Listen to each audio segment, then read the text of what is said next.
the House will come to order.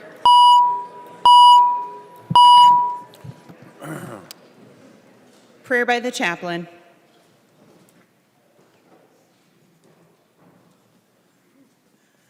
This goes by in such a blink. Let me just say it's an honor to be here because I got a confession. I love Minnesota. I was born and raised in Minnesota, as were my parents, my wife's children. My wife was born and raised in Minnesota, as was her parents. We have 4 kids. 3 graduated from the University of Minnesota. 1 slipped away and got as far away as St. Thomas, but at least she stayed in Minnesota. I graduated from Minnesota. My dad graduated from Minnesota, and yes, played on 2 national championship football teams, yes, at Minnesota. My grandfather was an alderman in Minneapolis. I was a political science major, and 2 of my favorite politicians, really heroes in America, are from Minnesota, Hubert Humphrey and Al Quie. I'm wearing a Minnesota pin. My tie is maroon and gold. And if you call me right now, I forgot to silence my cell phone, but you'll know it because it will be the Minnesota Rouser. So again, thank you for the honor of being here. Let us pray. Lord God in heaven, thank you for these men and women who give their lives to serve the people of Minnesota. Bless, heal, and protect them physically, emotionally, relationally, and spiritually. Replenish their hearts with good things for all they've given to others. Pour down your grace on each and every one so they may faithfully fulfill their duties. Bless them as they work for the well-being, justice, and freedom of all the people. May this House of Representatives continue to make the great state of Minnesota a model for the entire nation of honest, transparent, and effective governance. May all that is done this day be for your glory and honor. Amen. The chaplain for today is Reverend John Straighton from St. Andrew's Lutheran Church, Mahoney, Minnesota. Pledge of Allegiance. Please remain standing and recite the Pledge of Allegiance to the flag of the United States of America.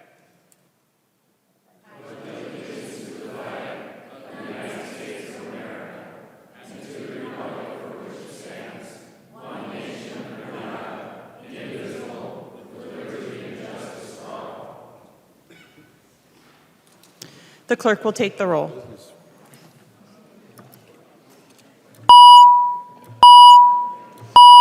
The business up there, we're going to do that first.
A quorum is present.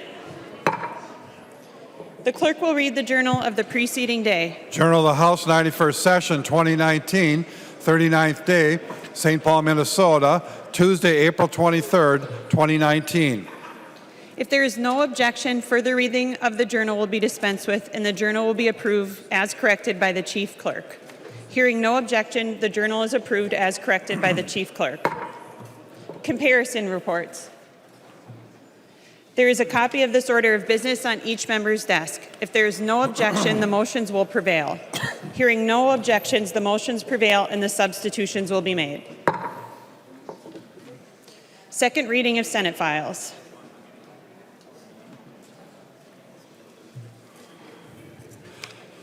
Second reading, Senate File Number 2226. Second reading. That's it. Introduction of bills.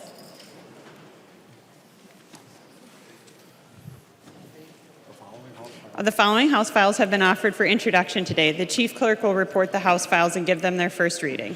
Introduction of first reading of House File 2851. Introduction, first reading.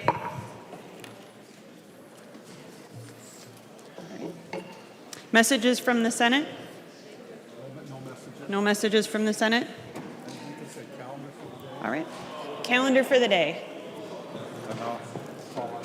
Representative, the Majority Leader Winkler. Madam Speaker, I move that House File 2208 as amended be taken from the table for further consideration. The motion before us is not debatable. All those in favor, please say aye. Aye. All those opposed, say no. No. The motion prevails. The clerk will report the bill.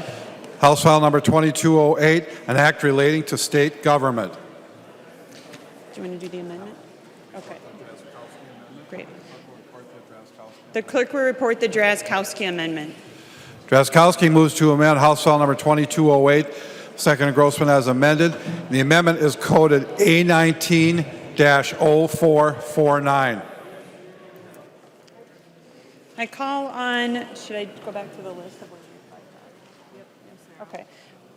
Yep. Call on, I don't see him. All right, we'll move down the list. All right. Representative Mahoney.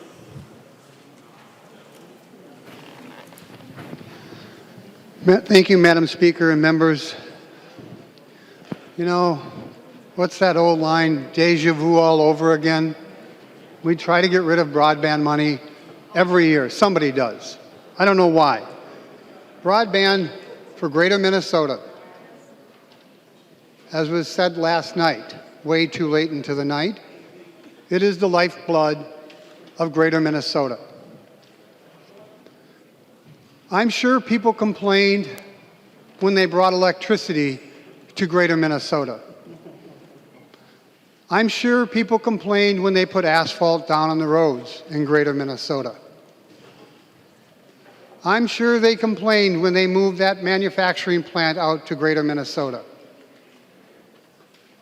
Members, we know how this vote turns out.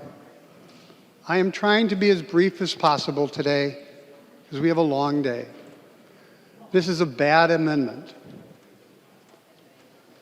Please vote no. To the Drazkowski amendment, Representative Erdahl. Thank you, Madam Speaker. I didn't realize that I was still on the list from last night. First of all, Representative Mahoney brings up a comparison that I've frequently made, and that is that broadband is like the electricity debate of the 1930s, where electricity in Minnesota was in the cities and not in the countryside. Until 1937, when my great-great-grandfather, Ole Halverson Ness's farm, became the first all-electric farm in the United States, and things started to change. But what I was going to talk about last night, and many of you know that I like to tell stories and I don't like to repeat them. But okay, it'll go quickly. A couple of weeks ago, when this debate came up, I referenced my particular situation. And I just want to say that regarding broadband, kind of a rosy picture was being painted last night. It really isn't that way, at least in western Meeker County, where for my broadband, I have the tree in the front yard, and 60 feet up, a worker had to climb and nail a dish 60 feet in the air so that I could go from 2 to 8 gigabytes. And that's, that's common in my part of the world. Any further discussion to the 449 amendment? Seeing none, all those in favor of the amendment, please say aye. Those opposed, please say no. The motion does not prevail. The amendment is not adopted. There's an amendment at the desk. The clerk will report the amendment. Drazkowski moves to amend Senate File Number 2208. The second engrossment as amended. The amendment is coded A19-0454. The member from Wabasha, Representative Drazkowski. Thank you, Madam Speaker and members.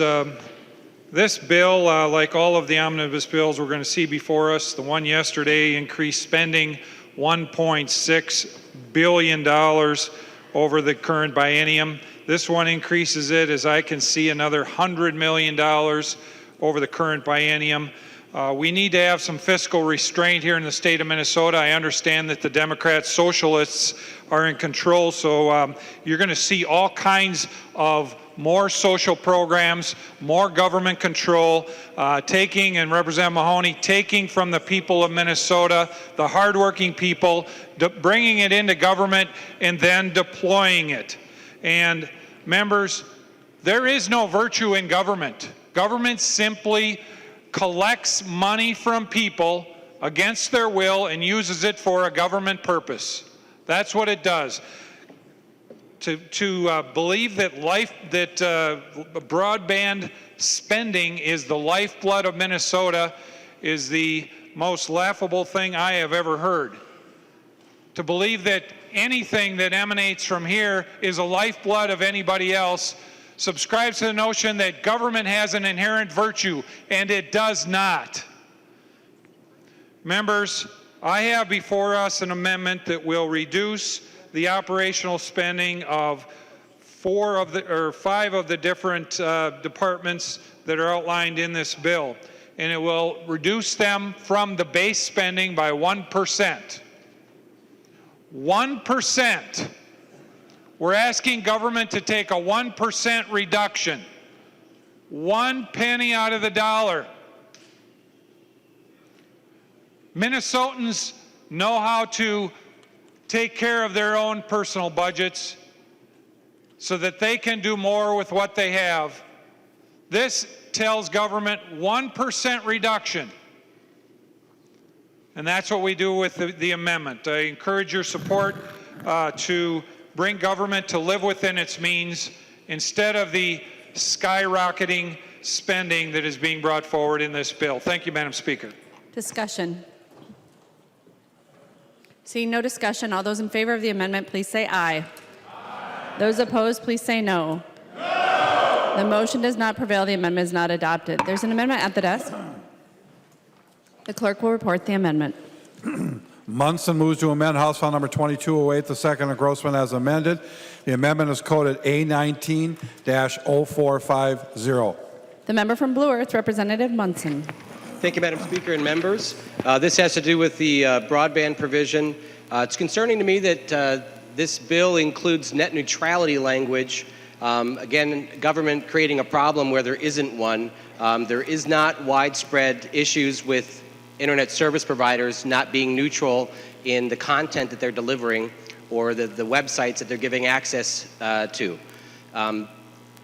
I'm especially concerned about small providers that are trying to bring broadband out to rural Minnesota. I'm a member of a rural broadband company, a cooperative that farmers set up, and we're pretty scrappy in how we expand broadband in our area. We're setting up transponders on the top of grain legs and for a few $100s putting equipment in farms so you can repeat and transmit onto the next farm site so that we can share broadband in rural Minnesota. And it's working, but it's wireless. And this is a very small company, and there are dozens of companies like this. Now, I understand net neutrality for people who live in the metro. You think that cable companies are going to slow internet speeds to Netflix and Hulu and Amazon and all these TV streaming services that for people that are cutting cable on their television programming or their premium channels and going to these websites to get content instead. And I don't think that's happening, and from all the research that's being done, it's not happening, even without net neutrality. But this is a large regulation that you are burdening small broadband providers in rural Minnesota with. And this amendment would delete this portion of the bill. You guys are just talking about paying broadband companies $70 million because they can't afford to expand broadband in rural Minnesota. And here's a major regulation on broadband providers that you're asking them to comply with. So you're paying them money because they can't make money delivering broadband, and then on the other hand, you're kicking them with more regulations that they have to meet. Removing this regulation would reduce the cost of rural broadband providers. And members, I ask for your support because this is what we need in order to expand broadband. Whether you support subsidizing broadband companies or allowing the free market to work, this is an unnecessary regulation. And it also applies to wireless providers. And that's concerning too. Yesterday we talked about all these satellite companies that are delivering wireless internet to users all over North America. Today, meeting your broadband definition. But over the next 2 years, there's going to be thousands and thousands of satellites low orbiting, delivering satellite to people all over the world. And in North America, net neutrality in Minnesota and not our neighboring states is not going to be able to be enforced. So again, you have a regulation. How are we going to enforce net neutrality from space, from a company that's beaming internet down to people in North America, and they don't know if you're in Minnesota or in Wisconsin? Net neutrality, if you really want this regulation, should be enacted at the federal level, not the state level. California passed net neutrality last year, and they're being sued because it's a federal issue. It's not a state issue. I don't want to talk down to legislators, but you need to know your role. This is not a state issue. This is a federal issue. So please, members, stop with these burdensome regulations on rural broadband providers and support this amendment. Thank you, Madam Speaker. Discussion. The member from Anoka, Representative Stevenson. Thank you, Madam Speaker. I would ask members to vote against the amendment. Net neutrality is an important consumer protection issue, but regardless of your feelings about net neutrality, you should vote against this amendment because it deletes only one of two net neutrality provisions in the bill. It deletes on page 167, section 1, but it doesn't delete section 17 on page 184. The first section is a contracting provision. It prevents the state from doing business with companies, with ISPs that aren't net neutral. The provision that would remain in the bill on page 184, section 17, makes net neutrality the law of Minnesota. The problem is the language that's, among the language that's deleted by the amendment is the definitions section. So you leave in all the regulations, but delete out the definitions, which means it's going to be very vague and very difficult. So I'd ask all members to vote against the amendment. The member from Wright, Representative Lucero. Thank you, Madam Speaker. I rise in support of the Munson amendment to remove net neutrality language. Members, net neutrality would work against innovation in the online space. So I brainstormed several examples of comparisons in other areas of our life that would be very similar to what net neutrality would hamper. Tiered services. Tiered service is charging more to those that consume more. The first example I thought of is garbage. Garbage cans, members. There are residential garbage cans and there are commercial, just as two examples. Do you think they get charged the same rate? Not at all. Not at all. I can recall, as a landlord, a grievous error that I made a couple years ago. A grievous error.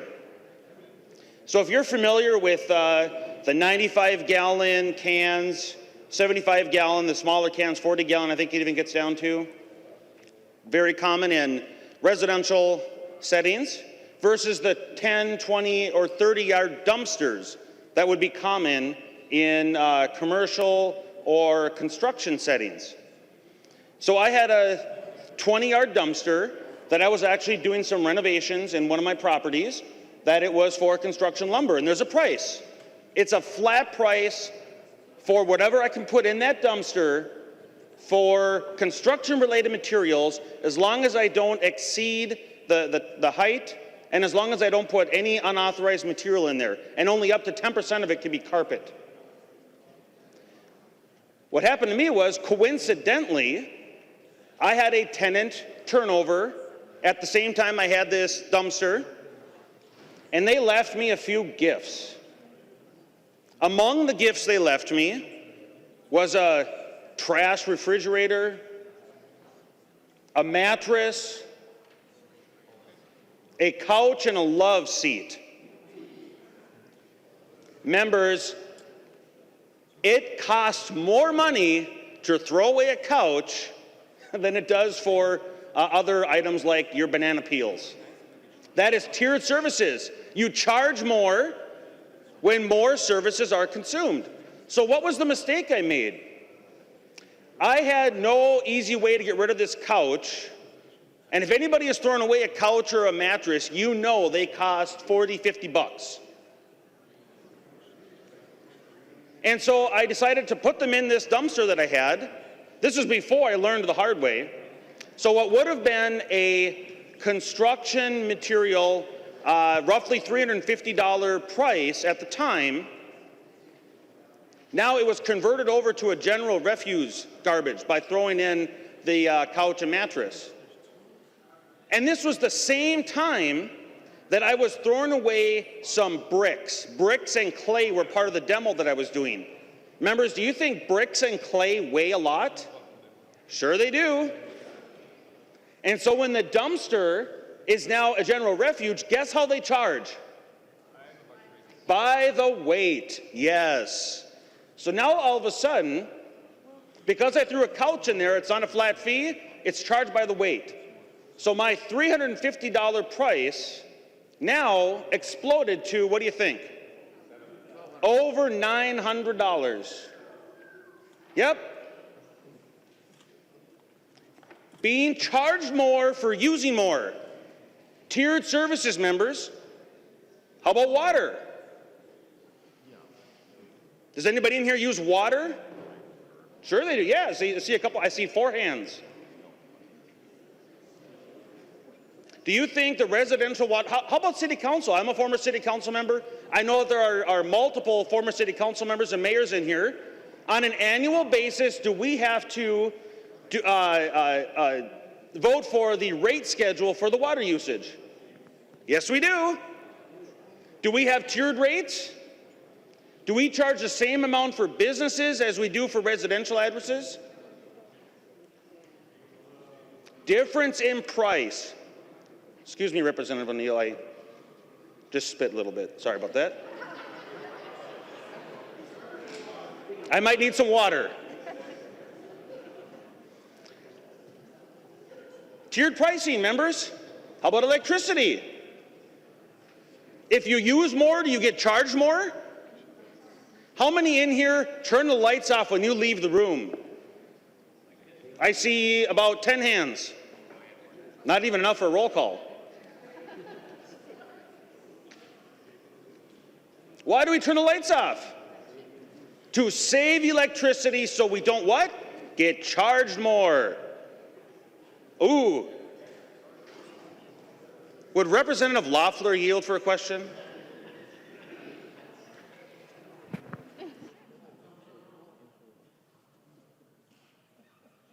Sorry. Representative Lucero doing other things up here.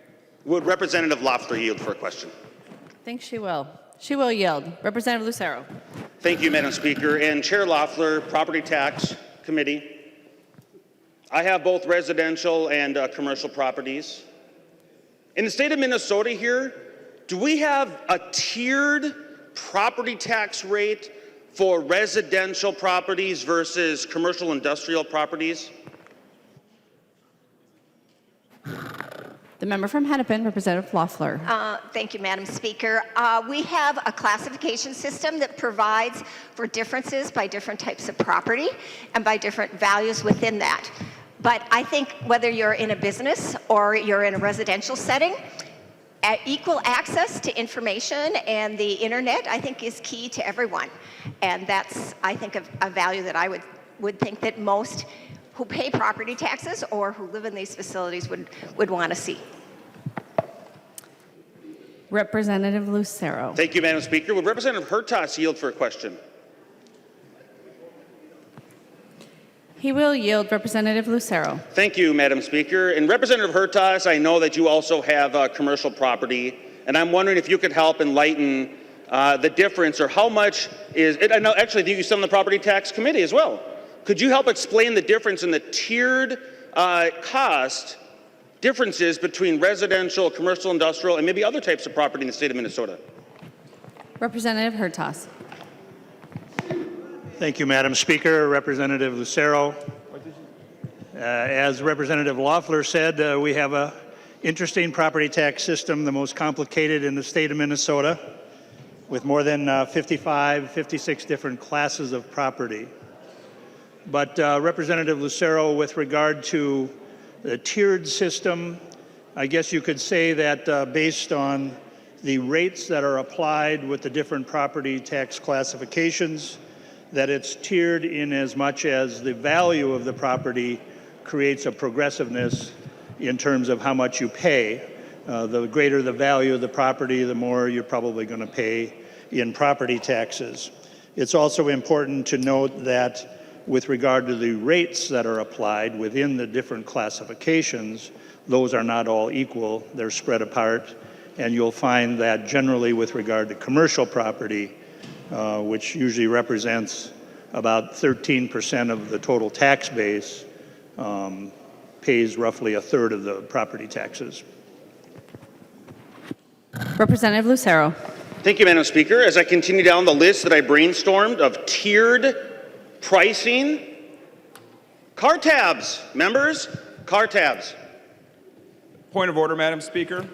Representative Winkler, please state your point of Under order. Mason's Section 101, Subdivision 2, a member who resorts to persistent irrelevance or to persistent repetition after the attention of the House has been called to the matter may be directed to discontinue speaking. We know that there is tiered pricing, Representative Lucero. We don't need to catalog all of it in the state. Representative Winkler raises a point of order. The point of order requires action only after the dilatory matter is brought to the attention of the House, so no action is required. Representative Lucero, you have the floor. Thank you, Madam Speaker. And Representative Winkler, I do not agree with that point of order. It is important to understand the many examples in the multiple spheres of our daily lives of tiered pricing. And to have language in the bill that seeks to eliminate pricing, charging more for those that use more different types of services, and the amendment at hand that seeks to eliminate this bad language, it's important that we understand. So highlighting several of these examples in our daily life is very much relevant. Car tabs. We know that if you have a newer vehicle, you pay more. If you have an older vehicle, you pay less. Tiered pricing, members. College tuition. We know that in-state tuition rates are lower than out-of-state tuition rates. Tiered pricing, members. If we're going to demand net neutrality on internet service providers, would it not make sense to level the playing field in these other spheres of our lives? Why don't we? Because it's recognized that tiered pricing is very much relevant and important. How about progressive income tax rates? I don't agree with it. But with those, our current system is if you make more money, you're in a higher income tax bracket, higher tier. I looked up healthcare.gov last night. Obamacare has 4 tiers: bronze, silver, gold, and platinum. If you're going to consume more services, what's going to happen? You're going to pay more. You're going to pay more. How about O365 and Microsoft's Azure? Some in here may use that or be familiar with that. There's tiered pricing with different kinds of services. Representative Winkler, you're going to pay more.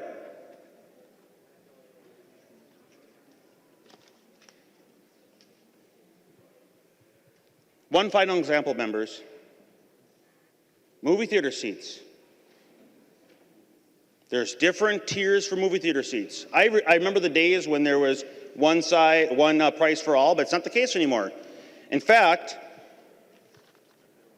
there's a movie I'm highly anxiously awaiting, Endgame, coming out here tomorrow, I think. Looking forward to that. But here's the fact. If you use more, you pay more. And if we as government decide to impose a flat fee, disregarding the reality that those that consume more resources are not going to be able to be charged more, that's going to stifle innovation. And members, each and every one of us and the constituents that we represent has benefited greatly because of the innovation that's occurred in the cyber world over the last 20 plus years. And we do not want to stifle that. And it's for this reason we want to vote in favor of the Munson Amendment. Thank you. Further discussion? Representative Munson. Thank you, Madam Speaker. I want to address some concerns that Representative Stevenson had. Yes, the amendment was drafted and only took out the first portion of net neutrality, and for that I apologize. It's not often that we have to be rushed to make amendments, but as you'll recall, the week before last, our broadband here at the Capitol was down, but just on this side of the aisle. You guys were down for an hour, we were down for over a day. And we had assurances from leadership that we were going to be given an extension on writing our amendments, but that was not granted. And so the amendment, the language, the emails going back and forth with the revisor's office didn't come through clearly. So when we asked to remove the net neutrality portion, this is the bill that came back. But you can still support removal of net neutrality by supporting this amendment, and we can fix this when it gets to conference committee. This is an important amendment, and as Representative Lucero said, it changes how the pricing structure could be in broadband in the future. You want to decrease the cost of broadband. This is going to help rural internet providers deliver broadband fairly to people and manage the loads for these people that set up inexpensive equipment to provide broadband, and then all of a sudden a new trend comes out where they have like super high definition Netflix and 5 users hog down the system for everyone. We want to deliver internet access for people, and if government is going to be doing this, if you're going to be financing this for Minnesota, and you want to do it because of homework and telemedicine, then maybe we should focus on providing internet access for those 2 important things, but not for streaming television. This is the beginning of government regulating your internet access. And I don't think people want big government moving in and controlling what you have access to. So members, please vote yes to remove this portion of net neutrality. This is a bad part of the bill, and I understand it may be well-intentioned for some of the people in your districts, but this hurts rural broadband.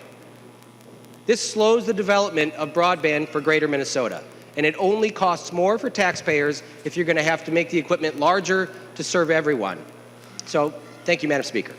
All those in favor of the amendment, please say aye. Aye. Those opposed, please say no. No. The motion does not prevail. The amendment is not adopted. There's an amendment at the desk. The clerk will report the amendment. Munson moves to amend House File Number 2208, the second engrossment as amended. The amendment is coded A19-0452. Representative Munson. Thank you, Madam Speaker. Good morning, members. This amendment is similar to the last one, except it only changes net neutrality. It only exempts wireless. So this is these very small cooperatives, like how I get my internet, that receive it through fixed wireless or through satellite. So it would allow you to control to your heart's desire and socialize internet access in the metro for everything that's trenched in with cable. But it at least exempts wireless, which is the least expensive to deliver to people. And this one, I think we should be able to compromise on, right? I mean, it's just the wireless carriers that would be exempt from this. So, members, I ask for a yes vote on this. Thank you, Madam Speaker. The member from Martin, Representative Gunther. Thank you, Madam Speaker. You know, he said maybe the federal government should do this. Well, I have two roommates that can't use wireless, digital, satellite internet because people can hack into them so much. They cannot take care of atmospheric conditions that will block and make the internet less available. And these guys can't use anything but something like Verizon or something like that that does not have wireless, digital, or satellite because it can be hacked into. It's not secure enough for the federal government. So now we're going to ask the federal government to make laws about this when they can't even use it. I think that's kind of stupid, don't you? Representative Stevenson.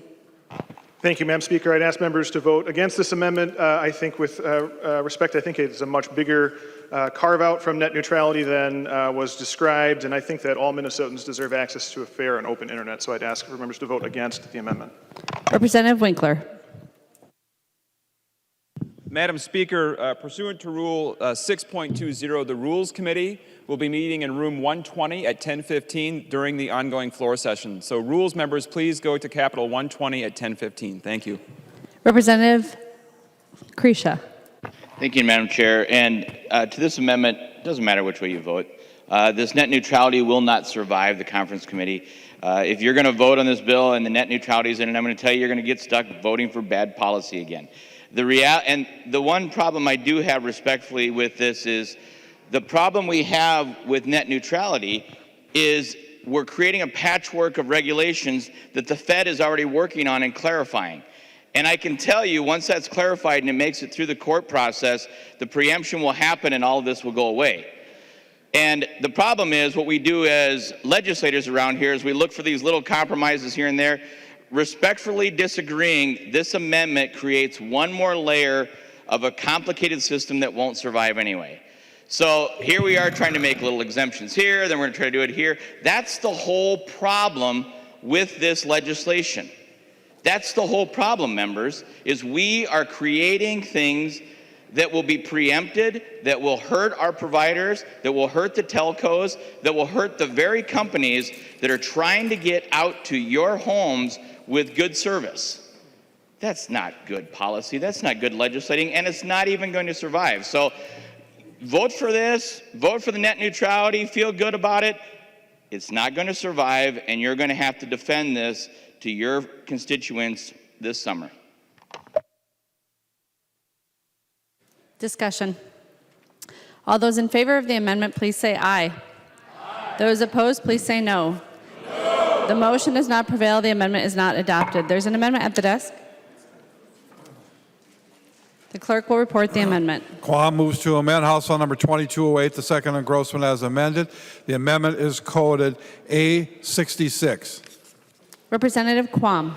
Thank you, Madam Speaker and members. And hearing the debate, if we had this wonderful bill in statute a month ago, I'm sure the other side of the aisle would have had as long of an outage as we did, because we would have been neutral, net neutrality, we would have had fairness, can't have there being any difference. And I know it was a technical issue that just happened to be selective in duration of outage. But my amendment is if we're going to have and believe in net neutrality, we need to have neutrality when it comes to political activities. There cannot be censorship, cannot be unequal treatment, favoritism, etc. Because this media has great penetration, especially among certain age groups and portions of the population. If you look at the utilization for political ads, the net accessible ads are going up. And frankly, we should not be allowing Facebook, Twitter, what comes out next year or next week or tomorrow. We don't know. But we should make sure that they don't utilize censorship or favoritism on political activities. And that is what I think is truly important if we're talking net neutrality. Now, I hope I have your support because, frankly, freedom of speech should be guaranteed in political matters on the internet. Thank you. Discussion. Representative Stevenson. Thank you, Madam Speaker. I regretfully ask members to vote against this amendment. I say regretfully because I think one of the most compelling reasons for net neutrality is to make sure that large corporations, internet service providers are unable to pick winners and losers in our democracy. But I will tell you that the language of the existing bill already protects against that. It does not allow internet service providers to, quote, impair, impede, or degrade lawful internet traffic on the basis of internet content. That would apply to political content. Moreover, the language in the amendment is vague. It talks about unequal treatment. That's not a defined term. And so I'd ask members to vote against the amendment. Further discussion. Representative Quam. Thank you, Madam Speaker. In committee, I touched on some of the points.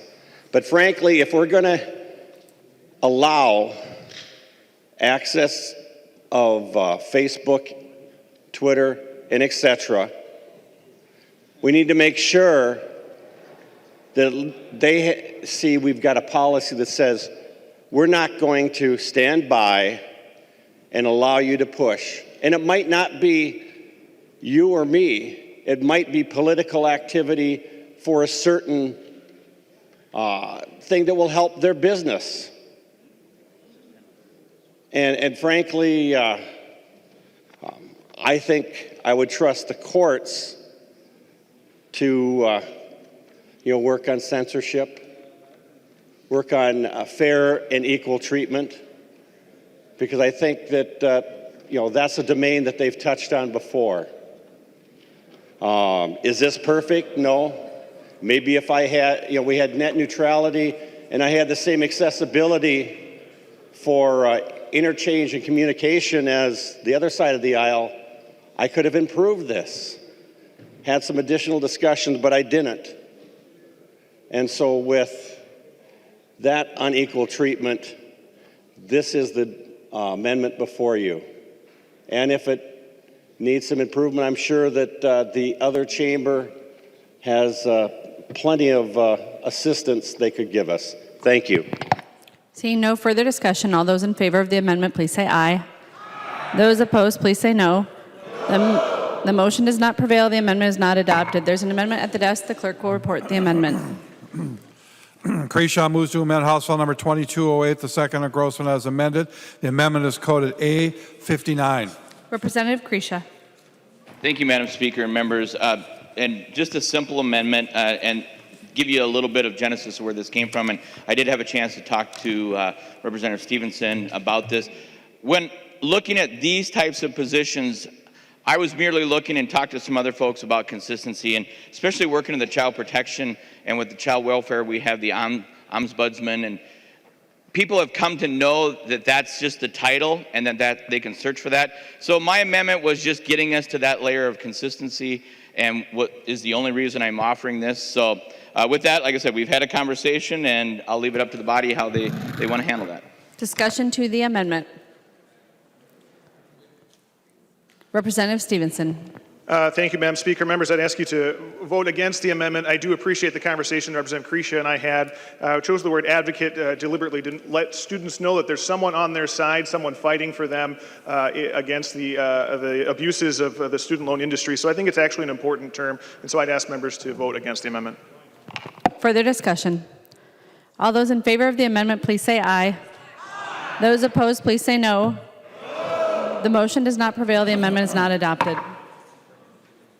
There's an amendment at the desk. The clerk will report the amendment. Nash moves to amend House File Number 2208, the second engrossment as amended. The amendment is coded A60. The member from Carver, Representative Nash. Thank you, Madam Speaker. Members, the A60 amendment would seek to put some guardrails up around software that the state may acquire in one way or another, whether it's written by the state or acquired by the state. If this paid family medical leave software that Representative Halverson has in the bill were to not be delivered on time or not be delivered on budget, we would abolish Minute, because either you can create something on time, on target, or you've managed the implementation of that on time, on target, and to budget. And if they can do none of those things, then we really should probably find a better solution for the state of Minnesota. And Madam Speaker, I would request a roll call.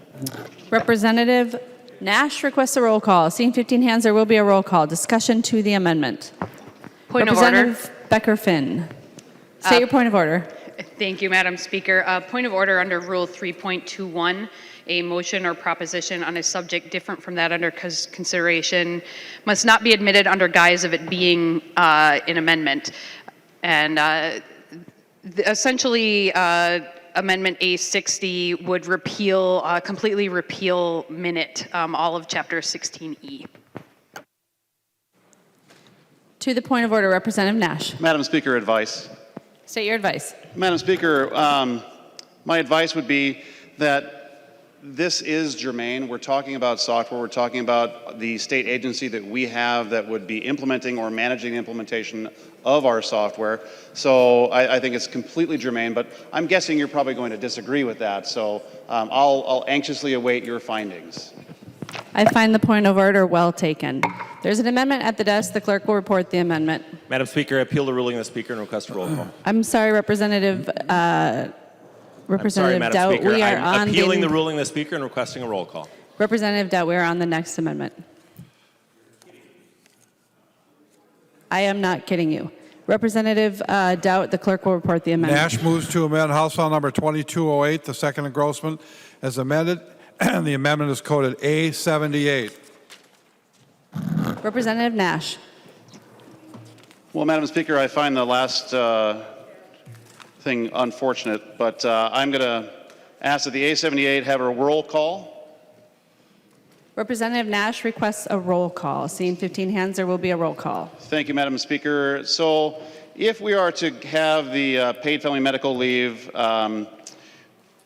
enacted, and I really doubt that's going to happen because the Senate is going to, I think, disagree with the effort. But if this were to happen and we were to choose a vendor that is we're going to buy software, I think it's reasonable that we ask that vendor who's provided that software to have a successful implementation by day of enactment. So let me walk through that with you, because some of you may have never acquired software for your organization. But if you go into a contract and you're going to have a piece of software brought into your organization, you don't want to be the guinea pig. And you don't want to be the one that is hopeful that they might get it right, that they have a lick and a prayer, that they think this one's going to be good, or that they're in progress in other potential implementations. And Representative Halverson and I have spoken about this. Some of the vendors that are being looked at that are doing this in other states don't have it done yet. They don't have it done yet. And if you are interested in going down this road and you don't perhaps accept this amendment, I think what you're going to see is what I'm hearing from other states around the country is that they don't have this done, and by our enactment date, or rather your enactment date of this, they're still not going to have it done. So you could potentially be voting to spend money on a piece of software that's going to look, smell, and act a lot like MNLARS. Could go on for years and years and years and cost millions of dollars. So I think it's reasonable, members, and I see I have a lot of you enraptured in this debate, but I would encourage you to really consider that you don't want to enable technology acquisition on something that you can't prove works elsewhere. And I believe I asked for a roll call. I just wanted to make sure that that You has did. very There's well. an amendment to the amendment. The clerk will report the amendment. Halverson moves to amend the National Amendment to House File Number 2208, and the amendment to amendment is coded A97. Member from Dakota, Representative Halverson. Thank you, Madam Speaker. And this amendment to the amendment makes some changes, but along the spirit of what Representative Nash is suggesting, it does provide the commissioner with some flexibility to do thorough testing, and if the commissioner decides that the software rollout is not ready, the commissioner could postpone the rollout by 1 year at the commissioner's discretion. It changes that from a 9-year delay, which Minnesota does not want, nor does the commissioner. We have not heard this request from the commissioner who is responsible for implementing this. But I do agree that in the spirit of making sure that our commissioner has all the flexibility that the office needs in order to make sure that the programs are ready to go and thoroughly tested, I completely support that. And so I would ask for your support on the A118 amendment. Thank you. Discussion to the A118. Representative Nash. Thank you, Madam Speaker. Well, and Representative Halverson, I appreciate your interest in making sure that this might work. But again, members, we are the ones that write the checks. We are the ones that appropriate money. Commissioners do not. They come and they ask us to appropriate money, but we are the last line of who gets to spend money where, when, and for what. So I would ask for a roll call on the Halverson amendment. Representative Nash requests a roll call. Seeing 15 hands, there will be a roll call. And I would encourage members to vote no on that amendment, because again, members, you're going to, if you just go down the road of acquiring this software, you're going to be handing a blank check over to whomever. You should have a reasonable expectation that if the software doesn't work before it actually goes live, that you stop spending, you don't go down that road. And I'm trying to offer you a solution here. I'm trying to offer you a little bit of wisdom from the private sector. I'm trying to offer you some experience that if you've been here for the last 4 years, you've seen yourself. So members, I would encourage a no vote. We're going to make sure we have the right amendment to the amendment before we proceed on the vote on the A97. I think that there was a misunderstanding. We believed we were on the A118. And if you could just give us a minute, we'll make sure we have the right amendment to the amendment.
Representative Halverson. Thank you, Madam Speaker, and my apologies. I picked up the wrong amendment to the amendment. I thought we were on a different bill, or excuse me, a different amendment. So the amendment to the amendment, as coded A97, is a little bit different than what I described, but I think the goal is the same with regard to making sure that Deed is authorized to contract with a vendor to build the IT system, including expanding on an existing system. So again, it's putting language on the Nash Amendment that would make sure that we have the needed flexibility from the agency to complete the program successfully. Thank you. Madam Speaker. Representative Nash. Madam Speaker, point of parliamentary inquiry. Please state your point of parliamentary inquiry. Madam Speaker, given that Representative Halverson moved a previous amendment and then I guess withdrew it, does she need to offer up another amendment to this amendment? And is my roll call that I asked for on the previous one also applicable to this, or do I need to ask for yet another one? Representative Nash, the clerk did not make any mistakes, so that the right amendment was before the body. Representative Halverson and I misspoke and referred to an amendment that was not before the body, which is the A118. So there is a roll call requested on the A97. The A97 is a proposed amendment to the A78 underlying amendment. And Madam Speaker, I'm always confident in our clerk not making a mistake, so I have the utmost confidence. Thank goodness for the clerks, right? Thank goodness that they keep us all on track. But so if I understand, Madam Speaker, my request for the roll call is still applicable to this, even though the author of the underlying amendment to my amendment got that particular piece of information incorrect. That is correct, Representative Madam Nash. So members, if you're following along on the floor or at home, we are on the A78 underlying amendment. The Halverson amendment to the A78 is the A97. And there is a roll call, and there appears to be no more debate on the amendment to the amendment. The clerk will take the roll.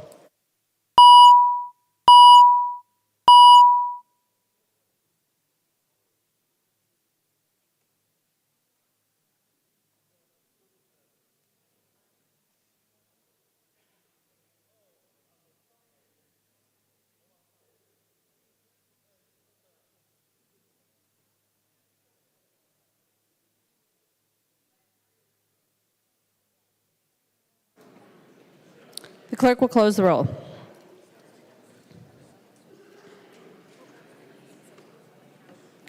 Hansen votes aye. There being 73 ayes and 58 nays, the amendment to the amendment is adopted. On the A78 as amended, Representative Nash. Well, thank you, Madam Speaker. You know, I was toying with the idea of withdrawing this, but I don't think I will. I think that this amendment to my amendment has now made my intent so bad that it's going to send yet another strong message out there to the state of Minnesota that we're not really all that worried about the software that we might or might not acquire to provide things that we, in my opinion, really don't want to become into reality. So I am going to encourage a no vote now on my own amendment because it has now been amended. Members, this is not trivial stuff. It's not humorous. If we're going to create software, we should have the utmost confidence in the software that is created or acquired on our behalf works. What a revolutionary idea. And that if we're going to deploy it, that it should work somewhere else so that we don't wind up being the guinea pig. If we were to do that in the private sector, that would be called best practices. Something simple. We use best practices in the IT industry every single day. But apparently the best practice laws of common sense don't apply here at the Capitol because we just want what we want. We want a fancy new piece of software that can't even be created in the time frame that the bill author has asked for it to be created in. And we don't have any desire to require of the vendors or the people who create software on our behalf to, get it right.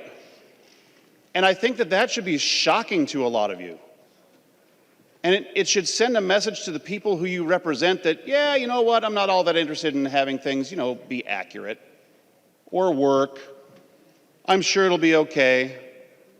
But this is not something that should be trivialized. It's not something that should be laughed at. It's not something that you should say, well, I'm sure that the good people of pick a company that may or may not be doing this for other states, they'll get it right before our enactment date, because the enactment date is coming right up on you if you pass this into law. And your delivery date for it to be able to receive payments is in 2021. Software that the fiscal note has described as being infinitely more complex than the UI software that took 10 years, folks, 10 years. This is more complicated than that, and yet you want to create it in about a year and a half, and this is not a reasonable expectation. So, actually, you know, Representative Elkins, Madam Speaker, would Representative Elkins yield to a question? I don't see if he's here on the floor. There he is. In the dog pound, he's here. He will yield. Representative Nash. Thank you, Madam Speaker. Representative Elkins, when we were in the State Government Finance Committee hearing this bill, I raised some of these salient points about the deliverability of this piece of software. And as I was doing so, I saw that you were nodding and agreeing with me that the time frame was not really realistic. And from your perspective, one, is the time frame realistic, but also in your professional experience, would you have ever wanted to acquire a piece of software that had never been operational in any other venue? Thank you, Representative Nash. Representative Elkins. Yes.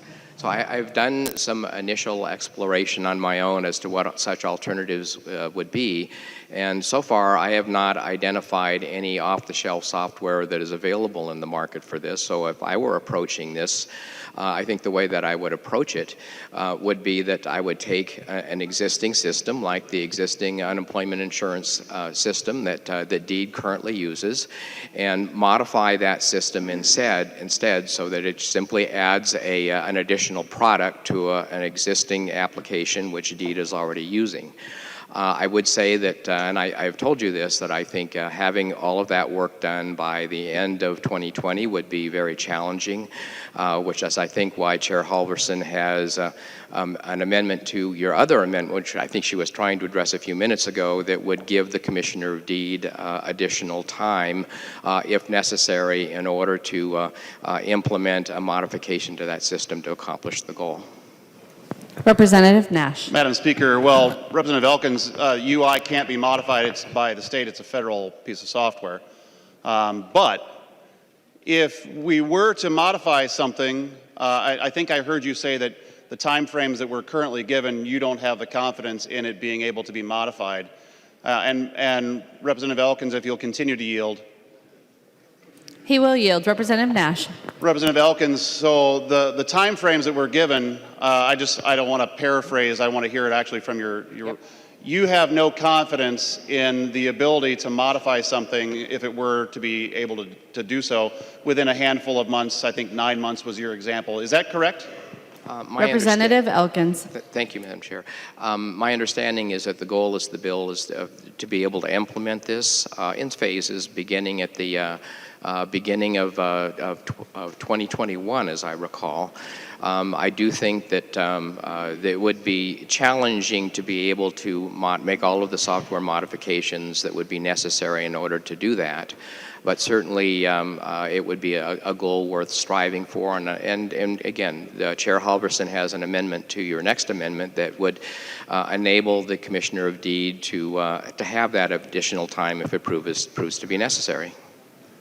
Representative Nash. Thank you, Madam Speaker. Well, you know, I had an amendment that changed the time frame for the deliverability of this software, and we withdrew it. But the reality is this: you don't have the time. You have no realistic expectation that that can be done. And I think that that is a salient point that you should all be extremely concerned about. You're asking the state to essentially pre-hook itself to the checkbook to pay for this moving on. You're just going to get out a big checkbook and keep writing checks, Representative Elkins. I guess I'd like, Madam Speaker, if Representative Lucero would yield to the question. I'm thinking he will. He will yield. Imagine my surprise. But Representative Lucero, you just heard me ask Representative Elkins the same question, and you're another IT professional. In your professional experience, have you ever seen a piece of software from scoping or inception or ideation make it all the way to deliverability in the time frame that we're talking about? And have you ever seen it move forward with the confidence of a board level, which is essentially what we are? We're a board of directors that writes checks, but have you ever seen that actually happen without the confidence of it having been implemented elsewhere? Representative Lucero.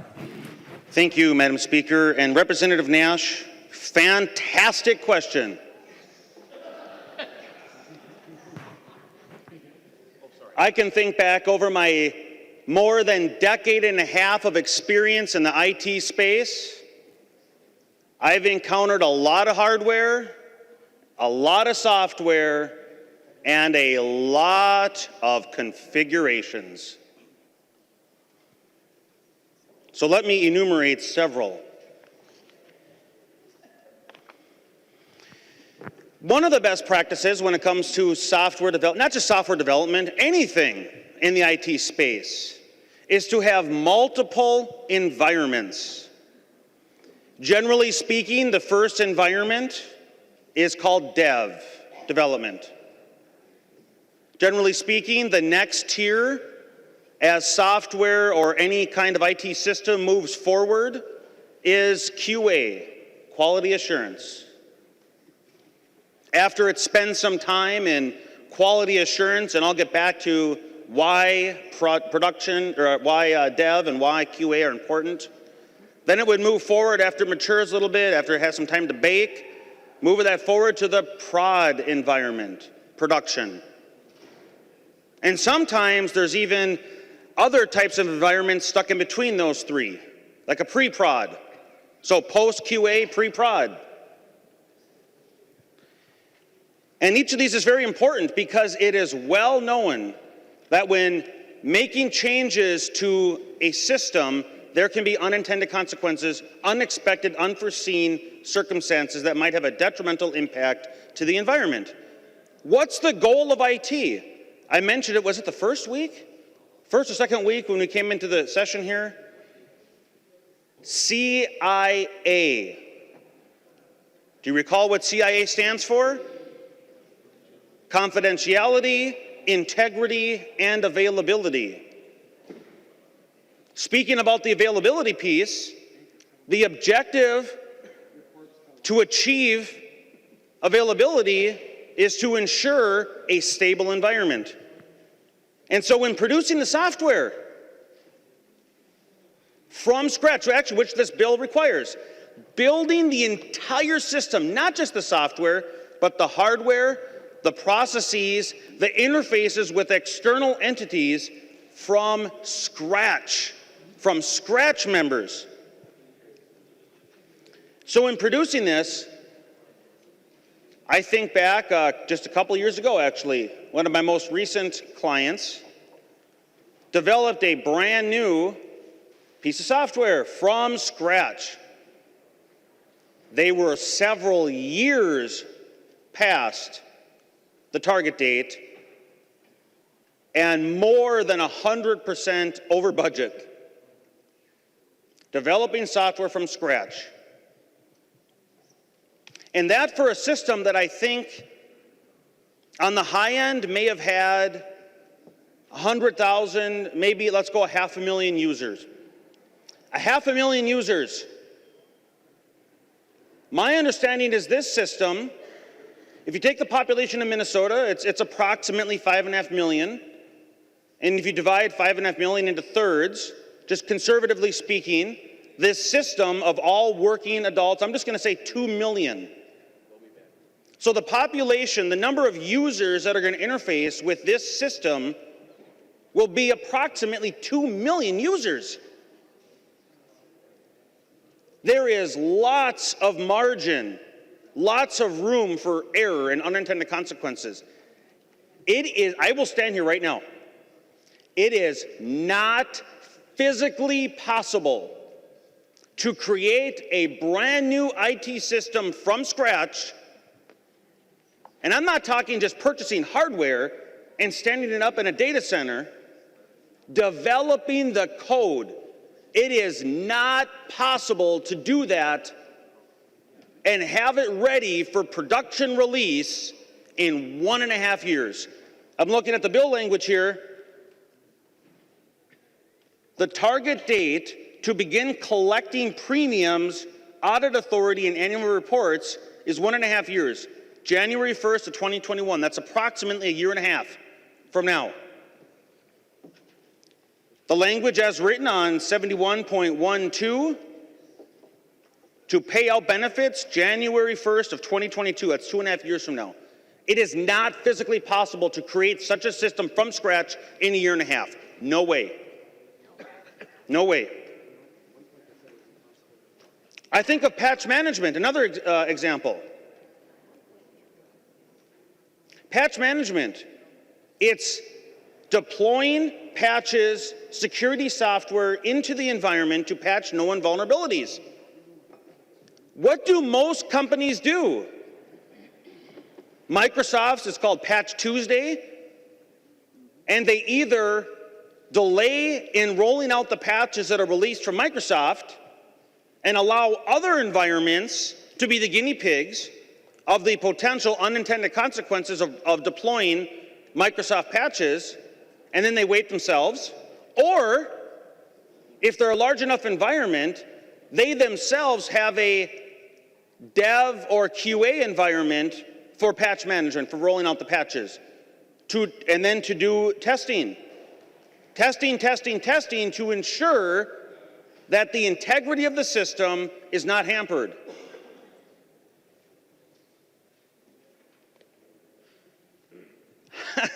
And I can imagine on a system that's going to have approximately 2 million users, not only do you have to allow time for developing the code and standing up the infrastructure, that in and of itself, I would imagine at least 4 years just to create the code. And that's being conservative. It's probably more than half a decade to develop the code for this system for 2 million users. But then you have to allow for the testing. After the code is fully developed, you have to interface.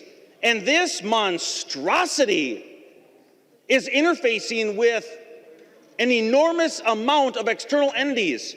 You got healthcare providers. You have individual users making claims. You have law enforcement agencies. You have military in here. Think of all of the interfaces to validate the claims that have to be done, all the entities and the interfaces necessary to integrate.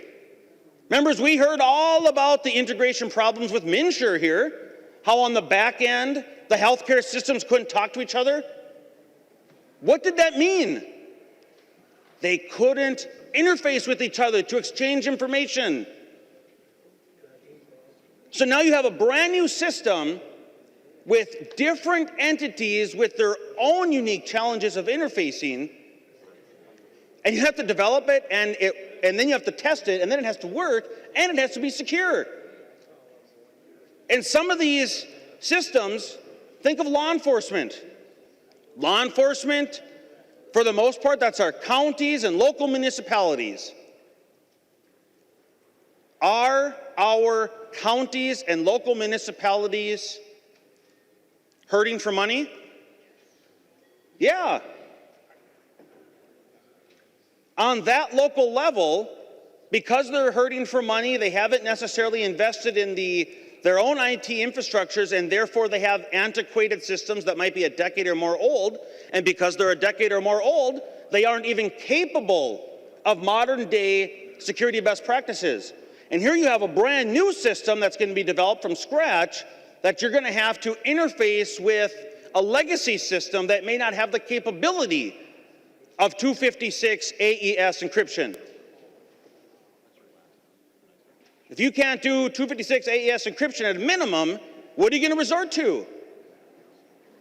How are you going to transmit private information securely? Think of the medical records. As I Oh, I have a lot to say later. I have the whole bill here, not the whole bill, the family medical leave all marked up from page to page. Depending on how much time you want to spend, I have over 30 questions. But in this language, there's obviously healthcare, as I mentioned earlier. To validate healthcare, records have to be sent.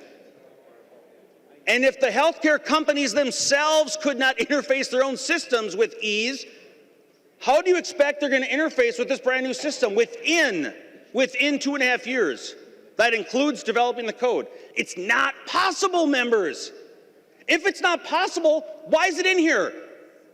Representative Halverson, you know what you said yesterday? I wrote it down. Your bill specifically, quote, has been thoroughly vetted by 10 committees. So this language that we see before us on the House floor is the product of 10 committees. And so it's been seen by a lot of people, lots of testimony. And with all that testimony and with all those members, the language we have before us is 1.5 years and 2.5 years. If that's not physically possible, and if that's the definition of thorough vetting, then I'm highly suspect at the rest of the provisions in here. If 2.5 years is thorough vetting, then this is not ready for prime time.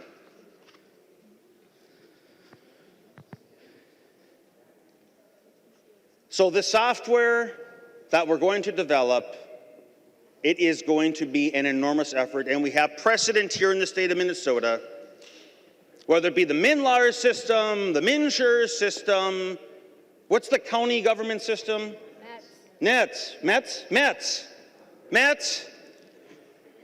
You know, Representative O'Neill, myself, Representative Erdahl, who's not there, and a few senators, we had the opportunity, we were invited in by Wright County. This was 3 or 4 years ago now, and they demonstrated METS to us. And they demonstrated the inefficiencies, the redundancies that are day-to-day in that system.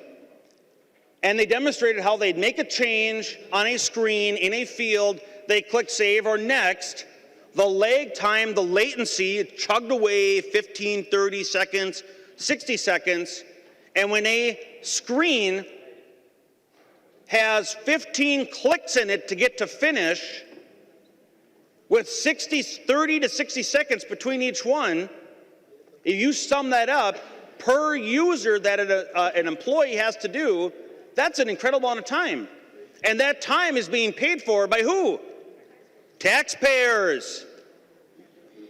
So the inefficiencies in software that's deployed and being used by county governments is inefficient, costing more time to run, requiring higher taxes on hardworking Minnesota taxpayers. Do you see the relationship?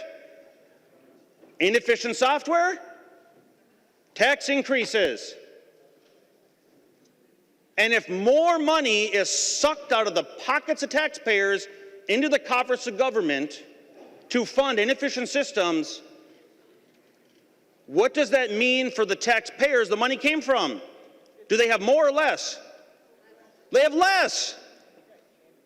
And if more money is sucked out of the pockets of taxpayers and they're left with less, then they are able to do less with their own families, spending their hard-earned money in their own ways. Why in the world would we knowingly pass a bill that is physically not possible and is going to require, it will 100% require a tax increase due to its inefficiencies? Why would we knowingly pass that?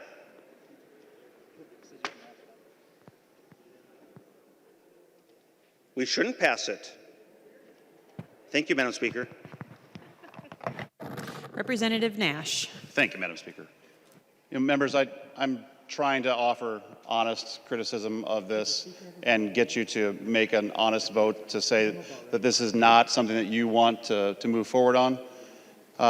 If you read the fiscal note, and not everybody does, but if you read the fiscal note, nonpartisan staff articulates the fact that the UI system, which is not as complicated as this is purported to be, took 5 years to build and has seen escalating costs over the last 10. This is more complicated. Doesn't exist anywhere else, and no one's disputing the fact that there is no other system like this being run elsewhere. I think that you come to the conclusion that the original underlying amendment that went unamended would have been a wise choice. But now that it has been amended, I encourage a no vote on the A78. There's been a roll call requested on the A87. The clerk will take the roll.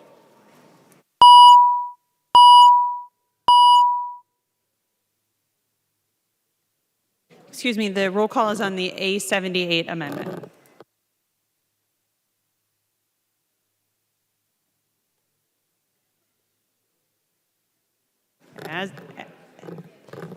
We are on a roll call of the A78 amendment as amended.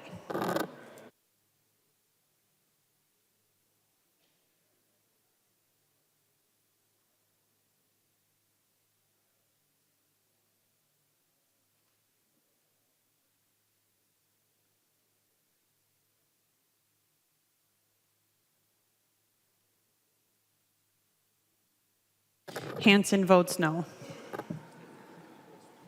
The clerk will close the roll.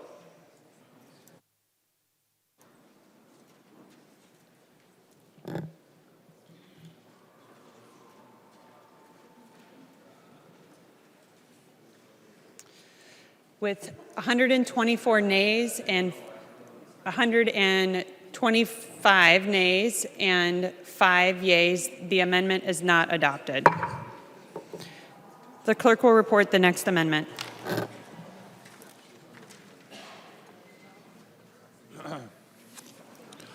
Cretia moves to amend House File Number 2208, the second engrossment as amended. The amendment is coded A79. Representative Cretia. Thank you, Madam Speaker and members. All this amendment does is just clarifies for notwithstanding any bargaining conversation or agreement that there will be a contribution by the employee and the employer, and that's all this amendment does. And I ask for your support. Seeing no further discussion on the amendment. No. Oh, I'm sorry. Representative Mahoney. Thank you, Madam Speaker. All this A79 amendment really does is interfere with collective bargaining. Leave that up to the individual unions and employers to figure out. That's where they do this kind of stuff. They don't come to us to negotiate their contracts. Please vote no. Representative Nelson. Thank you, Madam Speaker. And as Representative Mahoney said, this interferes with collective bargaining. And there are many reasons why an employer may want to pay the whole thing, tax reasons. In Wisconsin, they used to, the employers, the state employers, and other employers used to pay for the health insurance because they could write it off on their taxes as a business expense. And therefore, it saved them money in the long run. So members, vote this amendment down. Seeing no further discussion, all those in favor of the A79 amendment, please say aye. Aye. All those opposed to the A79, please say nay. No. The amendment is not adopted. There's another amendment at the desk. The clerk will report the amendment. Nash moves to amend House File Number 2208, the second engrossment as amended. The amendment is coded A87. Representative Nash. Thank you, Madam Speaker. This is a very straightforward amendment that is actually the language of Representative Mason's bill. But I think it's particularly germane given my last fantastic amendment that you all seem to love so much. This is essentially creating user acceptance testing. And Representative Lucero did articulate, I'm not going to ask him to yield again in case you're worrying. Sorry, Representative. But So basically this means that before it becomes live, that those users who are going to be using it on a daily basis have to have the opportunity to try it out, essentially break it, and then have it go back and get fixed before it gets actually put in the field. Representative Mason and I have spoken. I believe she supports this amendment. Members, I would encourage a green vote on this. I am going to ask for a roll call. Roll call has been requested. Seeing 15 hands, there will be a roll call. And thank you, Madam Speaker and members. This is a very prudent piece of language because this is potentially the stopgap before this really bad piece of software gets released into the wild. Because the users who might have to put this out into production in the field and sit down at the computer every day, like many of the deputy registrars are being held hostage by MNLARs, they'll be able to say, you know what, this doesn't work, send it back. So members, Representative Mason, would you yield to a quick question just to confirm what I had asked? Representative Mason will yield. Representative Mason, this is your language, and I believe that you agree that this is a good amendment. Representative Mason. Madam Chair, Representative, yes, I do. This is scheduled to come to the floor, and it is also in an omnibus bill. Thank you. Representative Nash. And Madam Speaker, we've had a kumbaya moment today. We tried to get it done early. Members, I ask for your green vote. Madam Speaker. Representative Becker-Finn, for what purpose do you rise? Point of order. State your point of order. Under Rule 3.21, amendments must be germane. This amendment would dramatically expand the scope of the bill. Instead, it's adding it to the family medical leave section, but this would apply to absolutely everything under 16E, not just the family medical leave provisions. Madam Speaker, advice. Representative Nash, please state your advice. Madam Speaker, if you read the fiscal note, there has been new minute staff that has been created for this very thing. So I don't see how that's that big of a stretch, Representative Becker-Finn, to, according to the fiscal note that I can send over if you'd like, there has been staff that has been tentatively created for this very thing, to manage this piece of software. So I'm sure that they have the ability to manage user acceptance testing.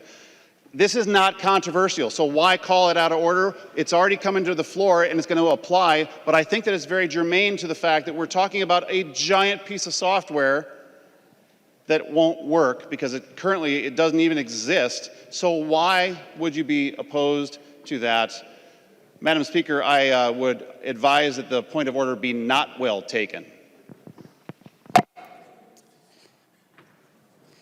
Considering the advice of members, I find the point of order well taken. Madam Speaker, I appeal the ruling of the Speaker and I request a roll call vote. And I hope that was fast enough for you.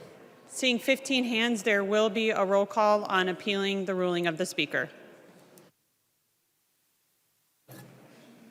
The question before the body is, shall the discussion of the Speaker stand as judgment of the House? A yes or green vote supports the ruling of the Speaker, and a no or red vote goes against the ruling of the Speaker. Discussion?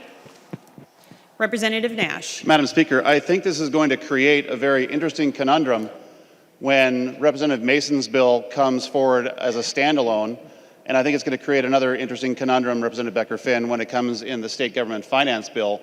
Because if it greatly expands the scope of this, what's it going to do when it comes forward as a standalone? So I think you've maybe just killed your colleague's bill.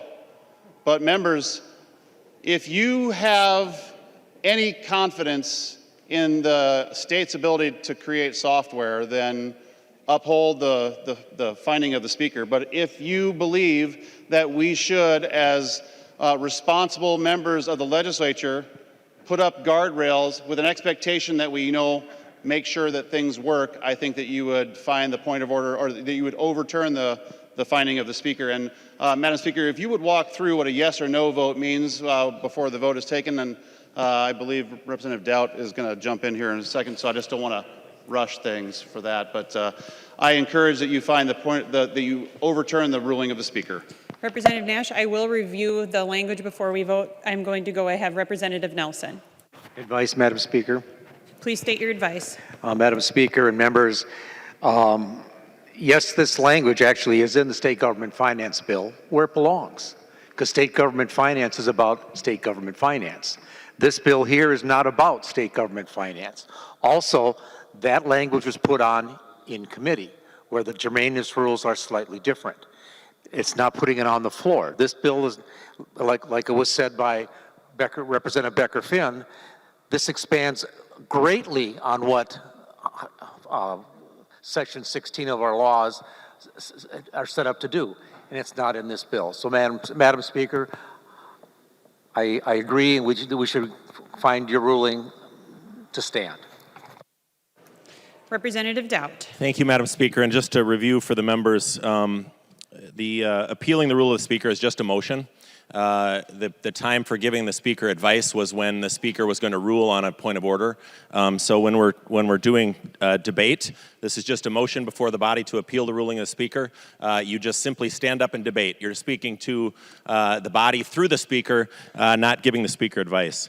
I also, if I had a metal trash can here and a lighter, I would do what Steve Svigum did once on this floor, and I would hold the rules above my head and burn them in this chamber.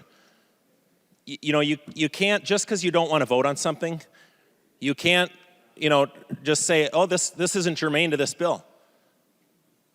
You basically have a ruling now that says this bill has nothing to do with Minute, even though it appropriates money to Minute for staff. And we can't have any amendments to do with Minute now. All of those are out of order because you don't want to vote on them. That's not what the rule says. Take your rule book out, and thank you, Mr. Majority Leader, for being ready to speak here, but I'm actually going to talk about what's before the body, which is whether this is germane or not based on our rules. And I want you all to take out your rule book and just read what it says in 3.21. This absolutely is germane. This bill deals with things that are in the same section of law. It appropriates money for additional staff at Minute. And you may want it somewhere else. You may want it in some other bill. That's great. We call that belt and suspenders around here. And if you're an effective legislator over time, and you know how to do this, and there were some that were really good at it. Representative Phyllis Kahn was a master at the belt and suspenders. She had her provisions in every bill she could get them into. And that's what an effective legislator does. But you don't get to rule something out of order just because you think it belongs somewhere else. It absolutely is germane to this bill. And you can't rule it out of order or say that it's not germane just because you don't want it here or don't want to vote on it. These rules actually do mean something, and we need to follow them. Bury your heads in your computer. Thank you. Majority Leader Winkler. Madam Speaker and members, Representative Becker-Finn's point of order was well taken by the Speaker, and my advice to the body is that we uphold the ruling of the Speaker with a green vote. The amendment does substantially expand the scope of the bill. It takes in issues related to Minute and its core operations, which are outside the scope of the Jobs and Energy bill. And members, this is a very clear one. I also am troubled by the statement by Representative Nash and Representative Dowd that implies that the only reason that germaneness is ever raised as a point of order is to avoid a vote. That, first of all, is contrary to Masons and that it questions the motives of members.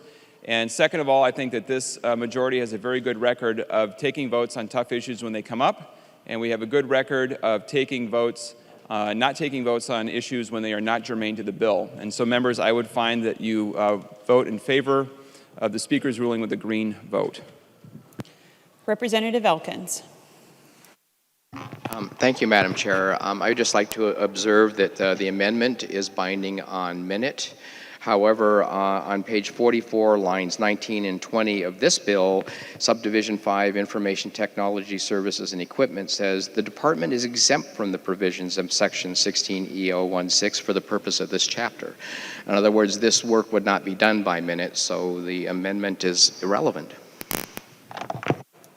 Representative Nash. Thank you, Madam Speaker. And I wanted to address Representative Elkins' comment just there.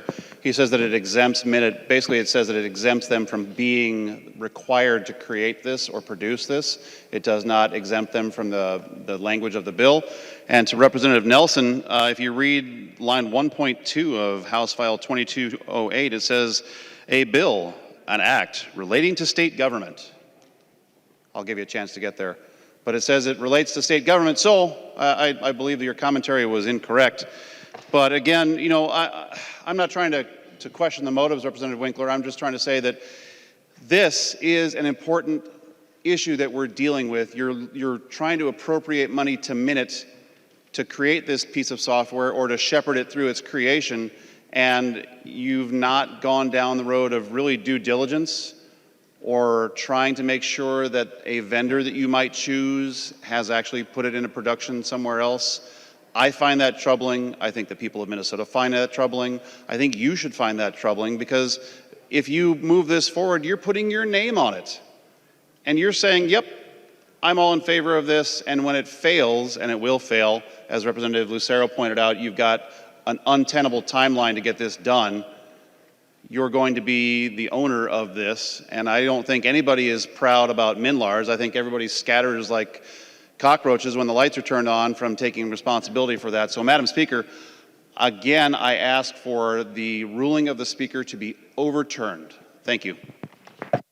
Representative Dowd. Thank you, Madam Speaker. Just wanted to address the Majority Leader's comments and invite him to be, maybe listen a little closer on the floor. No one impugned your motives. No one stood here. Representative Nash didn't. I didn't say that you were trying to avoid a vote on this. What I said was, you can't rule something out of order just because you might want to. Those are two very different things, and as someone who's an attorney, I think you would know the difference. What you did there was stand at your microphone and say that I said something I didn't. And I expect you to be more precise with your words, because we're making laws here. And I'm sorry if you don't like the number of amendments that are at the desk, and I'm sorry if you don't like the fact that we're not having a parade for the crap that you're trying to pass into law. We don't like this stuff. And we're going to stand here and talk to the public about why it's bad and why it's bad for them. Madam Speaker. Because we don't think that these things are good for Minnesotans. Do you rise? Point of order. And it's not our obligation to help you pass this stuff. Yep. It's our obligation to make sure that the public knows what you're passing. Representative Beckerfin has the floor. Representative Beckerfin has the floor. For what purpose do you rise? Point of order. State your point of order. Masons 120, the language used by members during debate should be temperate, decorous, and respectful. I would like to remind the members that that we do need to be respectful in our debate and refrain from using inappropriate words to describe what we're doing on the House floor. Madam Speaker, I think I still have the floor. Representative Dowd. Yeah, thank you. I apologize for using accurate words to describe what you're passing into law. I'll try to be more accurate in the future, but I think my word that I used for what you're passing was absolutely accurate. So thank you. Seeing no further discussion to the motion, I'm going to read what we will be voting on. The question before the body is, shall the decision of the Speaker stand as judgment of the House? A yes or green vote supports the ruling of the Speaker. A no or red vote goes against the ruling of the Speaker. And there has been a roll call requested on this, so the clerk will take the roll.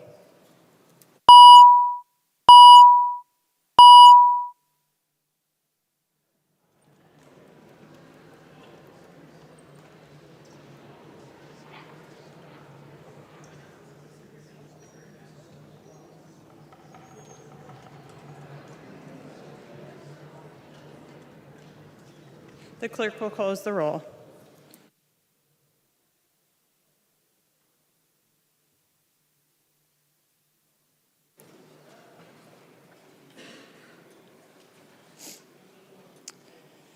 With 74 yeas and 58 nays, the ruling of the Speaker stands. There is another amendment at the desk. The clerk will report the amendment. Nash moves to amend House File number 2208, the second of Grossman as amended. The amendment is coded A92. I recognize the author of the amendment, Representative Nash. Thank you, Madam Speaker, and let's try again.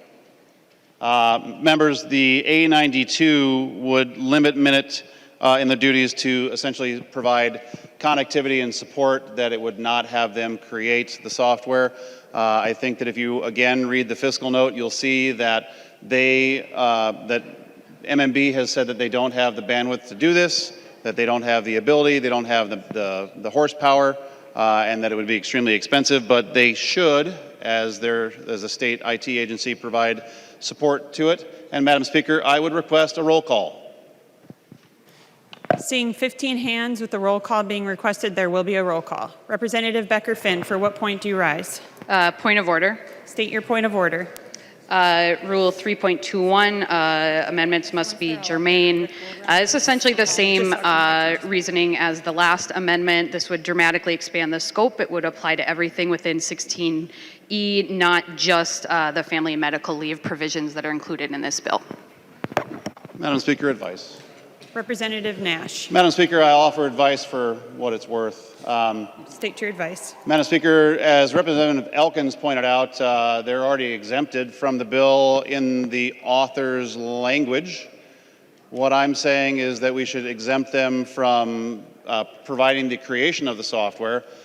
And I'm sure that's a difficult conundrum. I don't know why, if the author of this, who I don't believe is on the floor, but if the author put that in her bill, why are we calling my amendment out of order? Because they've already been exempted. So, Madam Speaker, I would ask that you find the point of order not well taken. Point of parliamentary inquiry. State your point of parliamentary inquiry. Under what rule did the member rise to a point of order?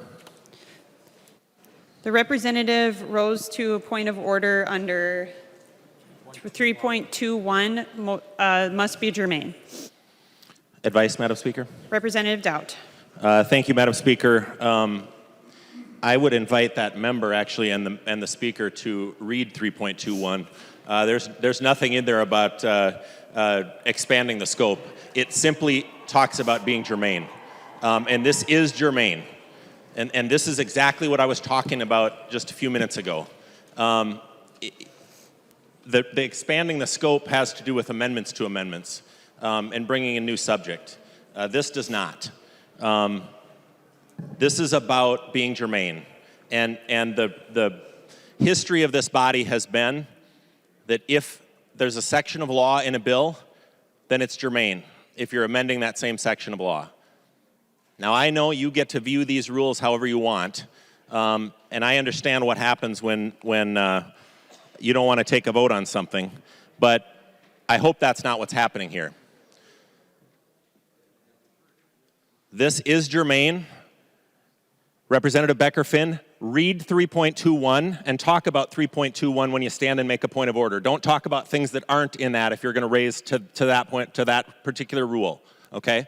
This isn't about expanding the scope. This is about germaneness. And you talked about things that were not in 3.21. And Madam Speaker, please read 3.21 before you rule on this. Representative Becker-Finn. Advice? Please state your advice. Under 3.21, the motion or proposition on a subject different from that under consideration, so that would be the amendment, must not be admitted under guise of it being an amendment. So you can't bring in a whole nother section and a whole nother, whether it's a standalone bill or something else, under the guise of it being an amendment. I will also note, for those following along at home, I guess I will be the first one to use the word mansplain on the House floor this year, but that was a doozy, so gold star there, Representative Doubt. Fully aware of the rules, have them in front of me, read them all the time, and Madam Speaker, again, you can't bring something in that's much larger than what's and different from what's in the bill under the guise of it being an amendment. Hearing the advice of members, I find the point of order well taken. There is another amendment at the desk. The clerk will report the amendment. Detmer moves to amend House File Number 2208, the second engrossment as amended. The amendment is coded A57. I recognize the author of the amendment, Representative Detmer. Madam Speaker and members, many of you know that I serve on the Veterans Committee. with Chair Eklund, and also I'm on the Labor Committee with Chair Sundin. We heard in testimony in the Labor Committee on the helmets to hard hats, and I'm a big supporter of the helmets to hard hats program for our veterans, helping them find jobs in our community. And during the testimony, the group that came in and testified were asking for $800,000, which is twice the amount that we provided last session. And I started with a simple question. My simple question was, where was that money going? How was that money going to be spent? And in the testimony, the testifier said, well, we're going to hire 2 people. All of a sudden, the red flags go up. $800,000 for 2 people. And then we started to present several other questions. And when we questioned them about the expenses and asked for the budget details, the testifiers did not have any detailed budget for us. And I was basically, because I support helmets to hard hats, I was a little bit embarrassed for the 2 people that were testifying. So basically, what they continue to say is that they're going to be renting some space and office space and postage and then hiring these 2 people. Again, we're talking about $800,000. The 857 amendment requires that the Construction Career Foundation must have an annual report to the legislature and the Department of Labor and Industry on appropriation that we give them. We give the money to these organizations, and we should have a report back stating how they spend the money.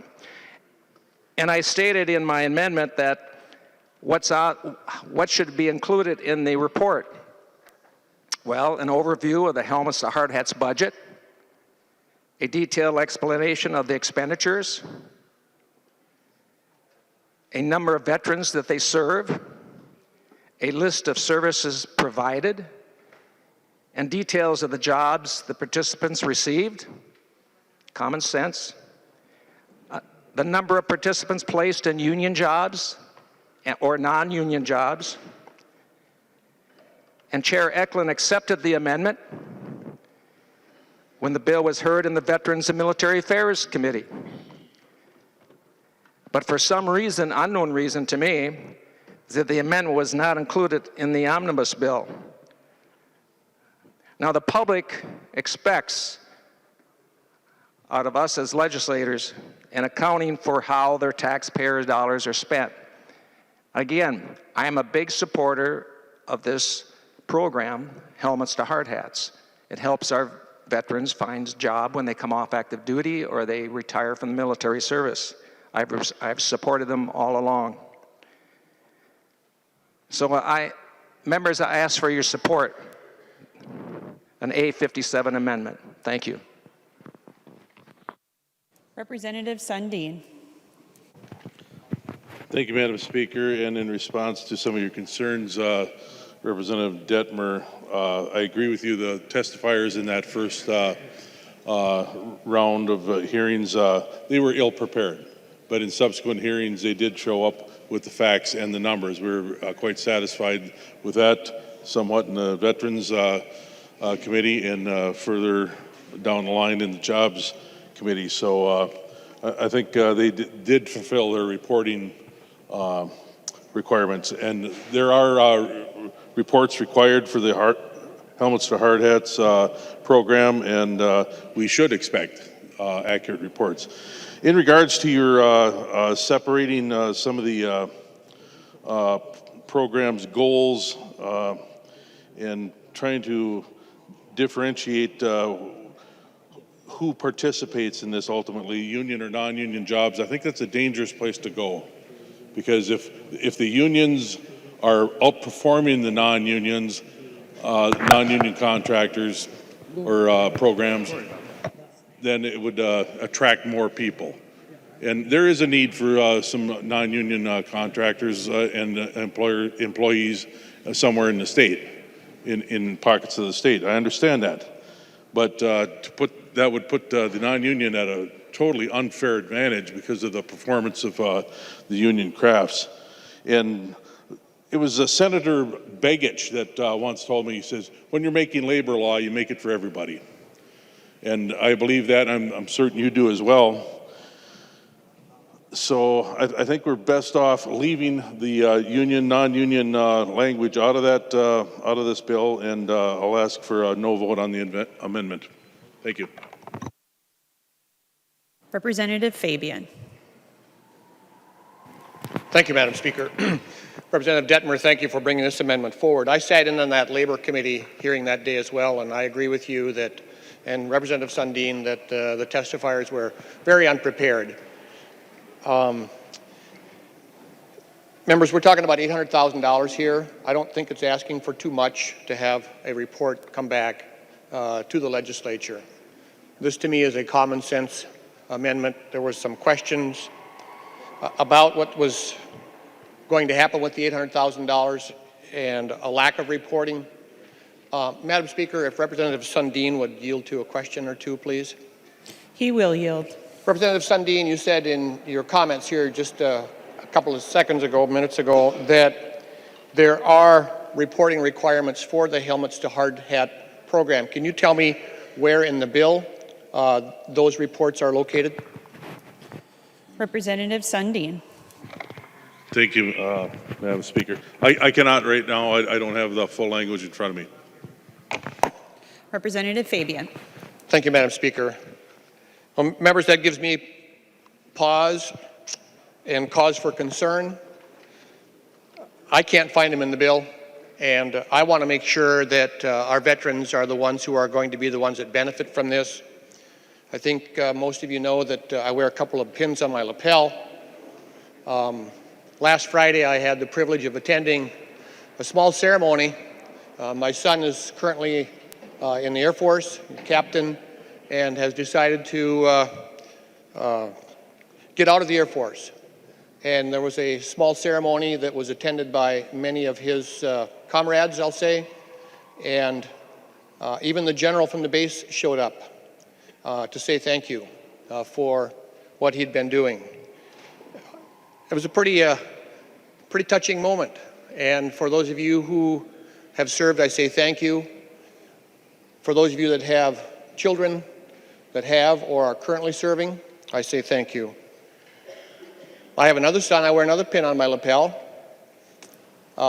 He's currently active duty in the Middle East, serving with the Red Bulls. Thanks to all the Red Bulls for all the great work that they do.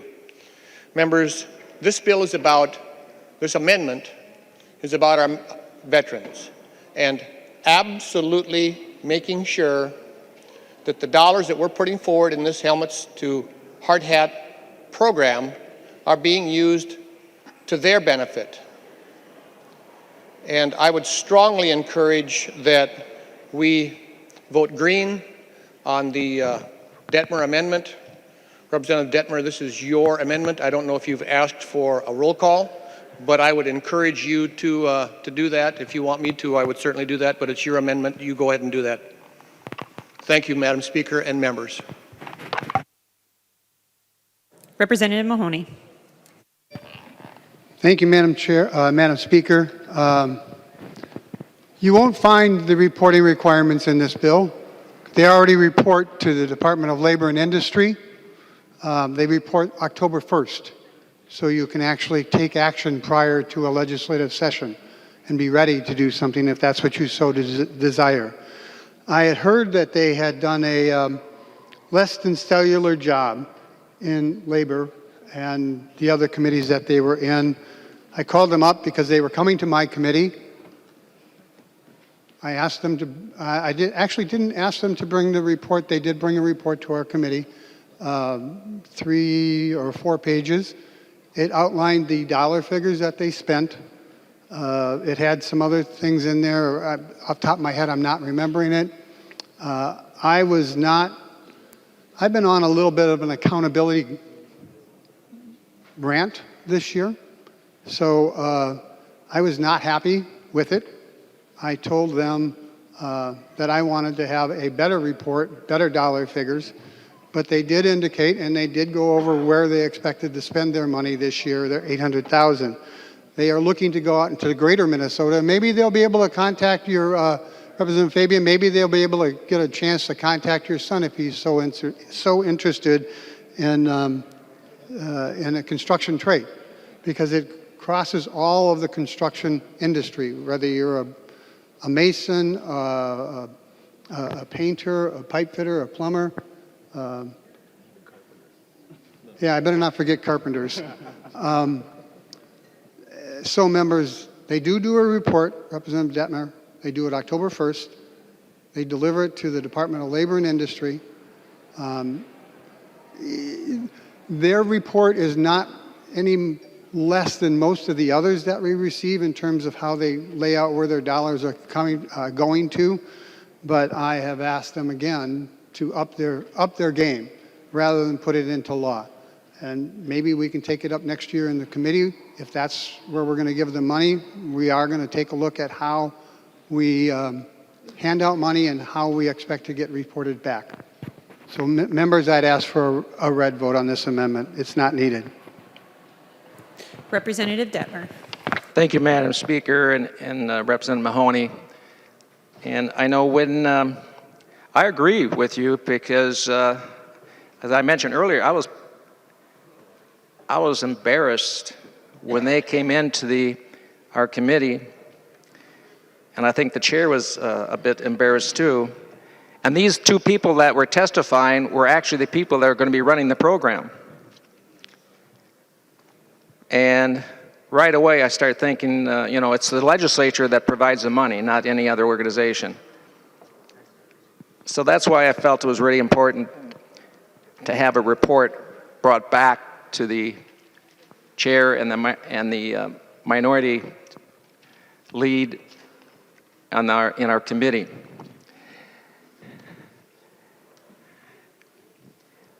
And just like Representative Fabian mentioned too, about his family. My wife and I have twin sons that went off to West Point after high school. They've had both 4 deployments in Iraq, Afghanistan. One is in Texas now, one's out in Washington, D.C. at the Pentagon, one's a battalion commander. And hopefully someday I would like to see them come back to Minnesota. But I really feel that we need some oversight of this program, because I believe in this program. That oversight has to be done by the legislature, because we provide the funding. Madam Speaker, I do request a roll call. Roll call has been requested. Seeing 15 hands, there will be a roll call. And again, the amendment was put in the Veterans Affairs Committee, because in that committee we watch, and everything that comes through the legislature here dealing with veterans issues comes through this committee. And we take it very seriously when we hear what's going on with our military affairs and our veterans affairs. And we have fully funded, the legislature has fully funded the veterans affairs and our military affairs. And this is a program that's going to bring our veterans back to Minnesota, but we do need to have some oversight of this program. Thank you, Madam Speaker. Representative Mahoney. Well, thank you, Madam Speaker. They do have oversight. They actually come to the Finance Committee and go over their budget. They report on their budget to the Department of Labor and Industry on October 1st. And I am pretty sure, because I don't have it in front of me, but they said that they've recruited 300 members from the military into the trades. And I do remember that they are looking to double that number, because most of our trades are suffering a silver tsunami themselves. The age has gotten up to the point where I go to my union member now, my union meeting now, and I can't tell you 5% of the guys that are there. Whereas 10 years ago, I could probably tell you 50 or 60. So again, this is duplicative.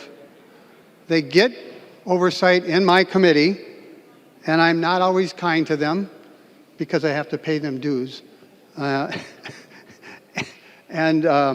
they're looking to double their numbers on a yearly basis. So members, this is duplicative. It's not needed. I'd ask you to vote red.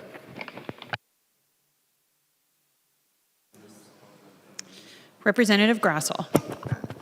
Thank you, Madam Speaker. And I stand in support of Representative Detmer's amendment. Representative Mahoney, you said it best when you said accountability. There needs to be accountability. I've seen and I've heard two good examples of being unprepared yet again. We don't have information in front of us to dispute Representative Detmer's amendment. You don't have anything that says there is accountability other than we're supposed to take your word. Now, most of the time we can take your word. I support helmets to hard hats wholeheartedly, being a veteran and two of my children being veterans. And I want to make sure that this oversight is done. When they come to these committees and they are not prepared to defend or to present their information, they can't articulate what's going on. But when they come to the Veterans Committee, we address that. We address that there. Is Chair Eklund in the House here? No, okay. The majority on the DFL in the Veterans Committee agreed there needed to be oversight. Since there was no oversight, or since there was so much unpreparedness, we decided in that committee unanimously that oversight needed to be done. Everybody was fine with that. Until we see the fruit that they are doing what they're supposed to be doing with those funds, and our veterans are being served properly, we can change later. That oversight can go away eventually.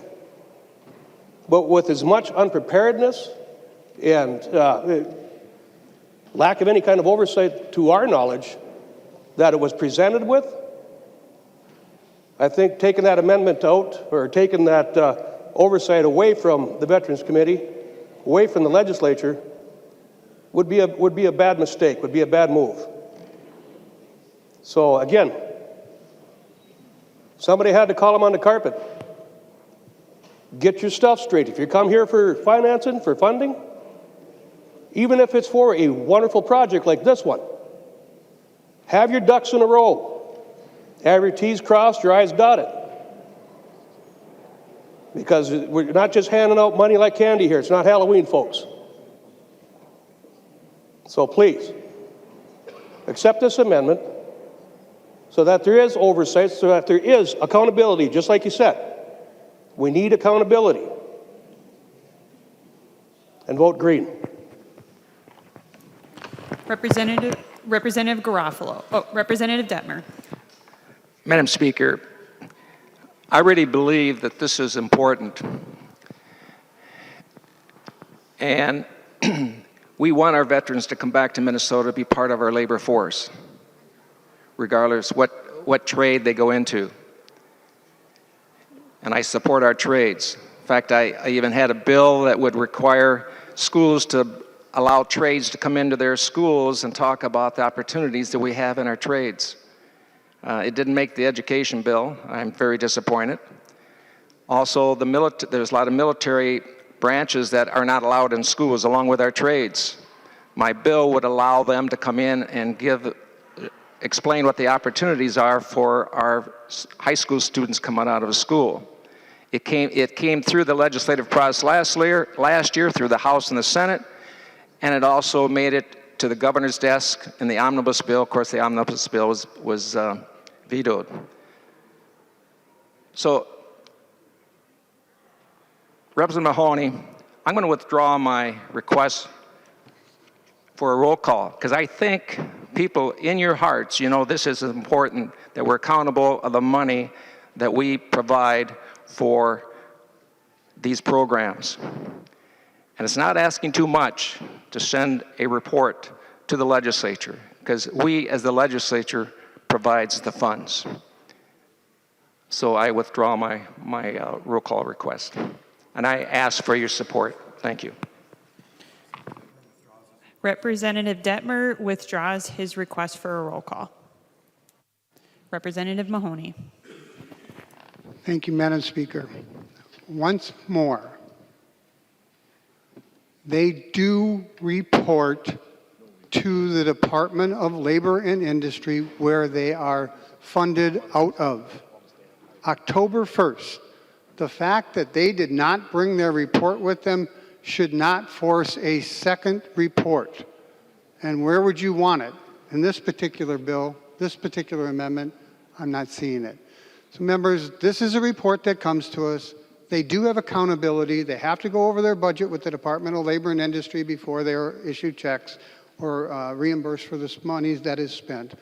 But do as you wish. I've already asked for a no vote. That's what I'm going to be voting on this particular bill. Representative Detmer. Thank you, Madam Speaker and Chair Mahoney. That same report can be brought to the legislature.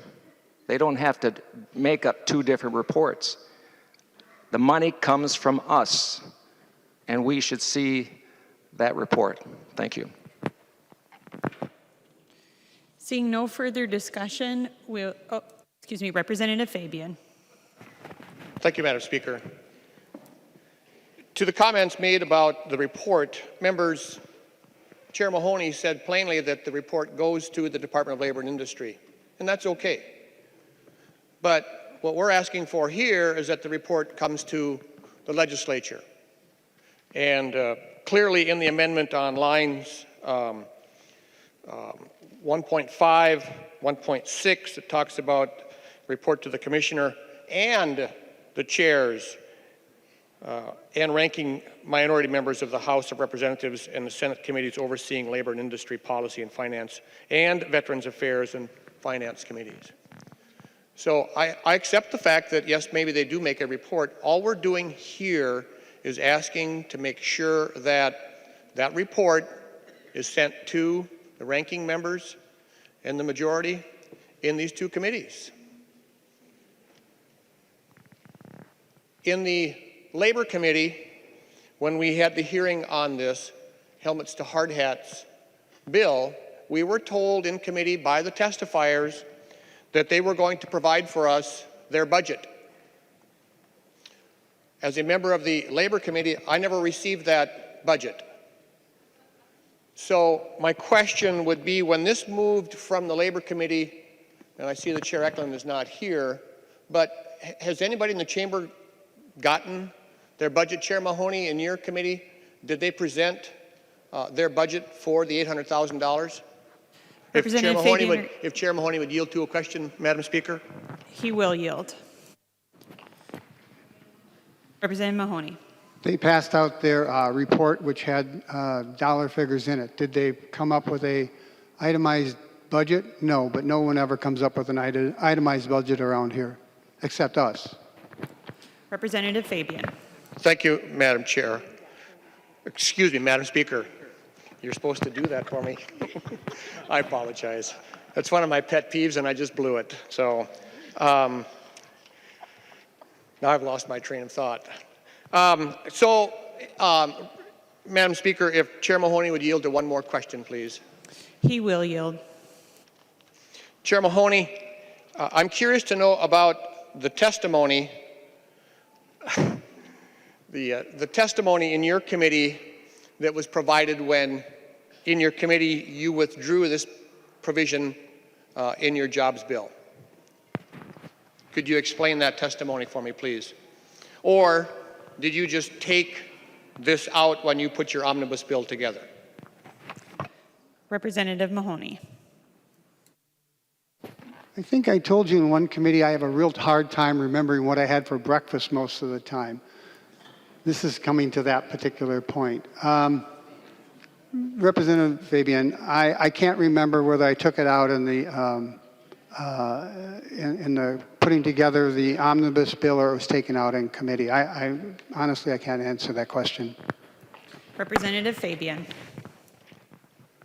Thank you, Madam Speaker. So, members, again, I would encourage a yes vote on the Detmer amendment.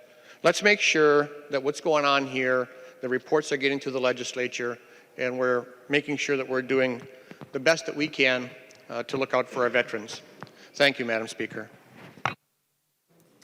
Is there any further discussion on the A57?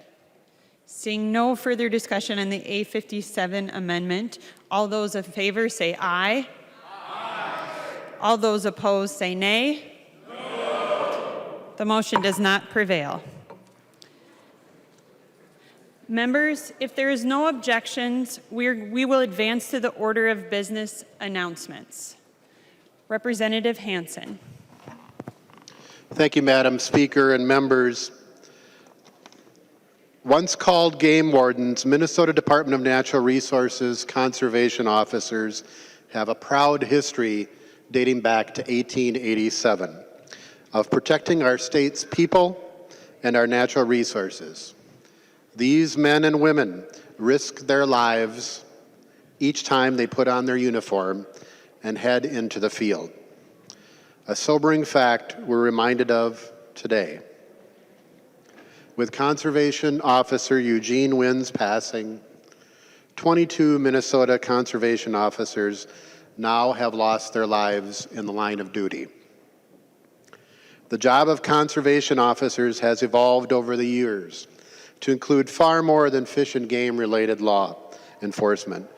But the people who wear the badge remain dedicated to the guiding principles of providing outstanding service to citizens, high quality ethics and safety training, and an unshakable commitment to protecting Minnesota's natural resources. Minnesota's conservation officers focus on the protection of people and natural resources, but they have the full power of peace officers and work hand in hand with law enforcement agencies throughout the state.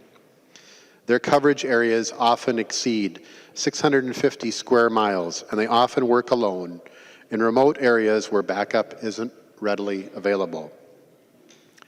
Minnesota citizens on many occasions have proved their commitment to protecting our state's natural resources because of the role they play in our quality of life and economic vitality.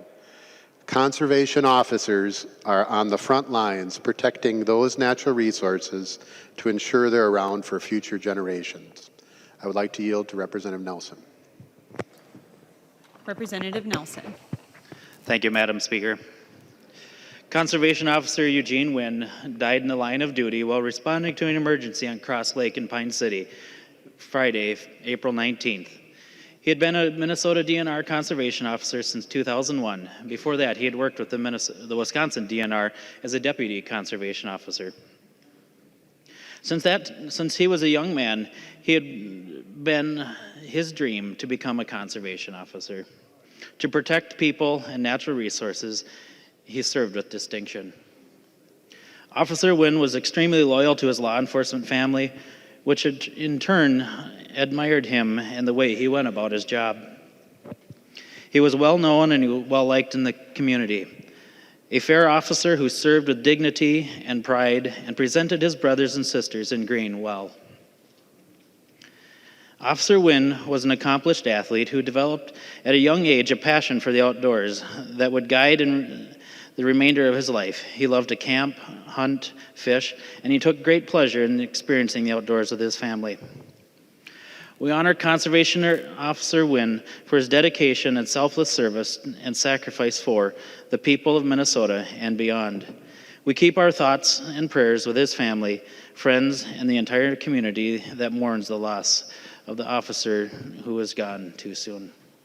So I have a resolution from the House honoring the memory of Conservation Officer Eugene Wynn, Jr. Whereas Conservation Officer Eugene Wynn, Jr. dedicated 18 years of exemplary service to the Minnesota Department of Natural Resources, and whereas Conservation Officer Wynn, an outstanding conservation officer who was admired and respected by his colleagues, served with dignity and pride, and whereas Conservation Officer Wynn was passionate about camping, fishing, hunting, and sharing the outdoors experiences with friends and family, dreamed of becoming a conservation officer, and fiercely loyal to his law enforcement family. And whereas conservation officer died in the line of duty April 19th, 2019, and whereas conservation officer Wynn is survived by his wife Heather Wynn, children Sophie and EJ, parents Eugene Sr. and Linda Wynn, many nieces, nephews, and other relatives and friends. Whereas the celebration of Eugene's life with public safety honors will be held Friday, April 26, 2019, at Pine City Civic Center in Pine City. Now therefore, be it resolved that the Committee of Rules and Legislative Administration of the House of Representatives of the State of Minnesota, that it be recognized that Conservation Officer Eugene Wynn, Jr., for his dedicated service to and sacrifice for his fellow citizens, with deepest gratitude, thoughts, and prayers are with the friends, family, and the entire community. With that, I ask for a moment of silence. Members, please join us in a moment of silence for Officer Wynn. We will be joined by a color guard for the moment of silence.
Thank you, members.